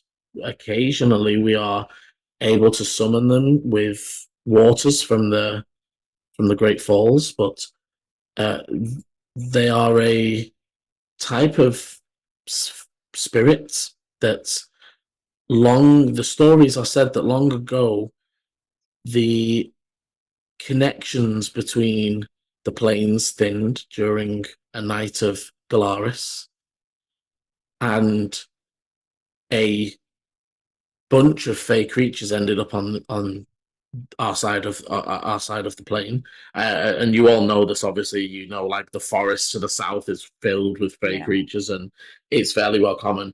Says that, well, those fey creatures that ended up on the Sacred Isles instead bonded to Astera in a search for a connection close to what they had in the Fae. It has altered them over generations, and they are now of this plane, but hold many of the properties that they still once did. I mean, I was in Andon when I bonded with these creatures. I mean, if it was to be anywhere, it could be there. The largest temples and the obviously, you know, the birth city of the Andonite religion. For those of you, so for Chris listening and for any audience members, the Andon area birthed around the Andonite religion. So it's almost they discovered the Sacred Isles, started spreading their word, and almost in a need to have a base port to sail to the Sacred Isles from, the gatherers gathered and gathered and gathered, and it grew out of necessity. They're not very nation or land driven. Every time they've encountered another nation, they've basically been like, as long as you leave the Sacred Isles alone and maybe listen to our words, right? And it's like, and for you guys, you know that the Yixen do not care. Worship what you want, do what you want. Giskia don't mix with them. And then obviously Imdor in Versel heavily worship them, and the other areas mixed. Okay. I'm just gonna sort of say I didn't know that.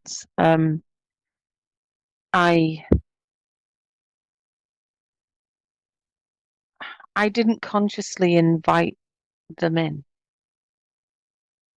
Interesting. She sort of says that out loud and then almost feels a bit. She's never really said that before, and certainly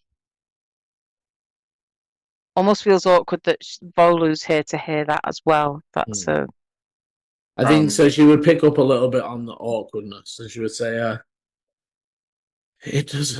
The story of Howl is not really necessary. What is certain with it is that, for some reason, Astera directed these creatures to you. They are intrinsically linked. This is probably why you are also feeling uneasy. If Astera was to come to harm or forbid die, then they lose their tether to this plane, essentially."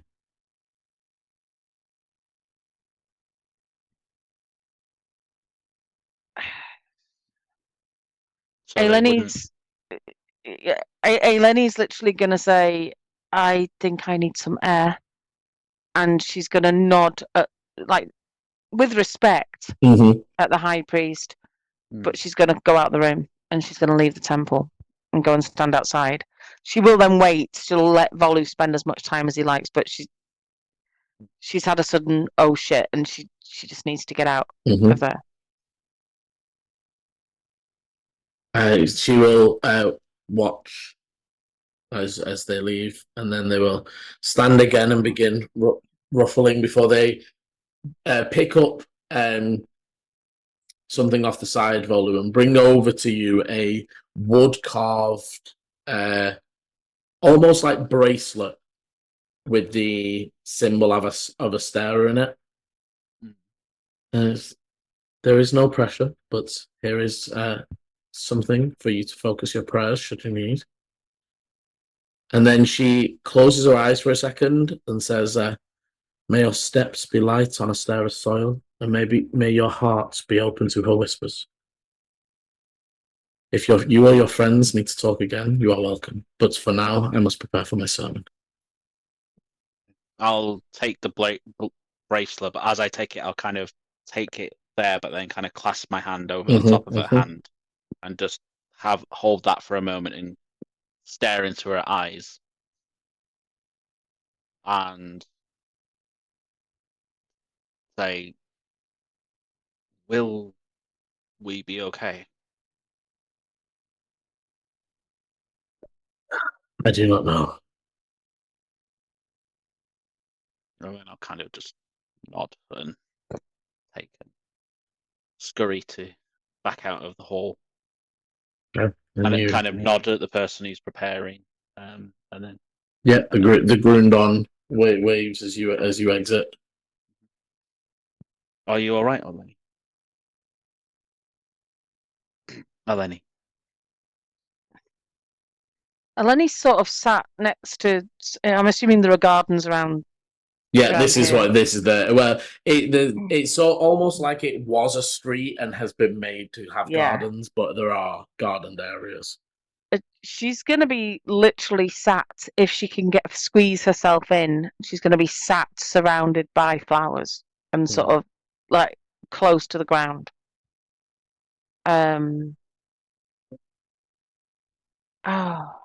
Volu,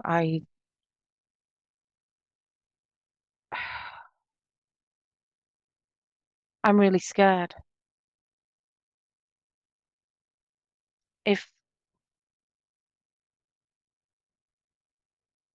I thought this made me like some kind of superhero, some kind of super strong being that could do anything. But the truth is, if something happens to these creatures, I'm dead. I die.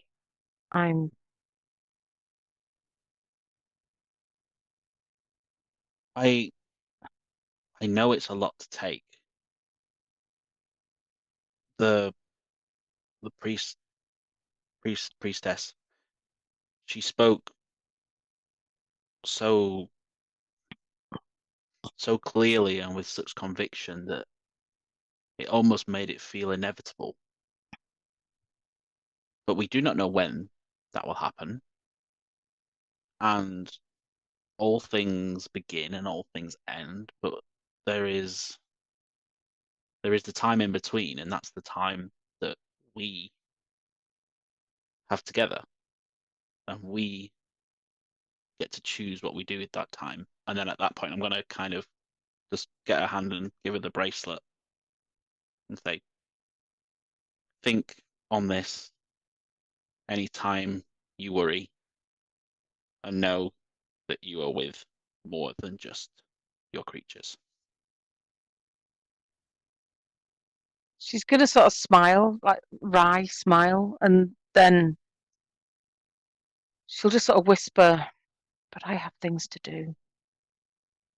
I can't leave yet. And then she's gonna sort of shake it off and right, okay, scriptorium, library, somewhere. And as you dust yourself off and get up to head off further into the night in Kadfesi, that is where we will leave this week's session. Thank you very much for playing. As always, thank you very much for watching. If you are enjoying our new campaign and the calls to Astera, please hit the like and subscribe button so you know when the videos are coming out, and the notification bell so you know even more when the videos are coming out. And as always, roll well. Bye. This is the end of part 1. Part 2 airs Sunday 7 PM GMT, or will be linked in the top right of your screen now. Thank you for watching, and roll well.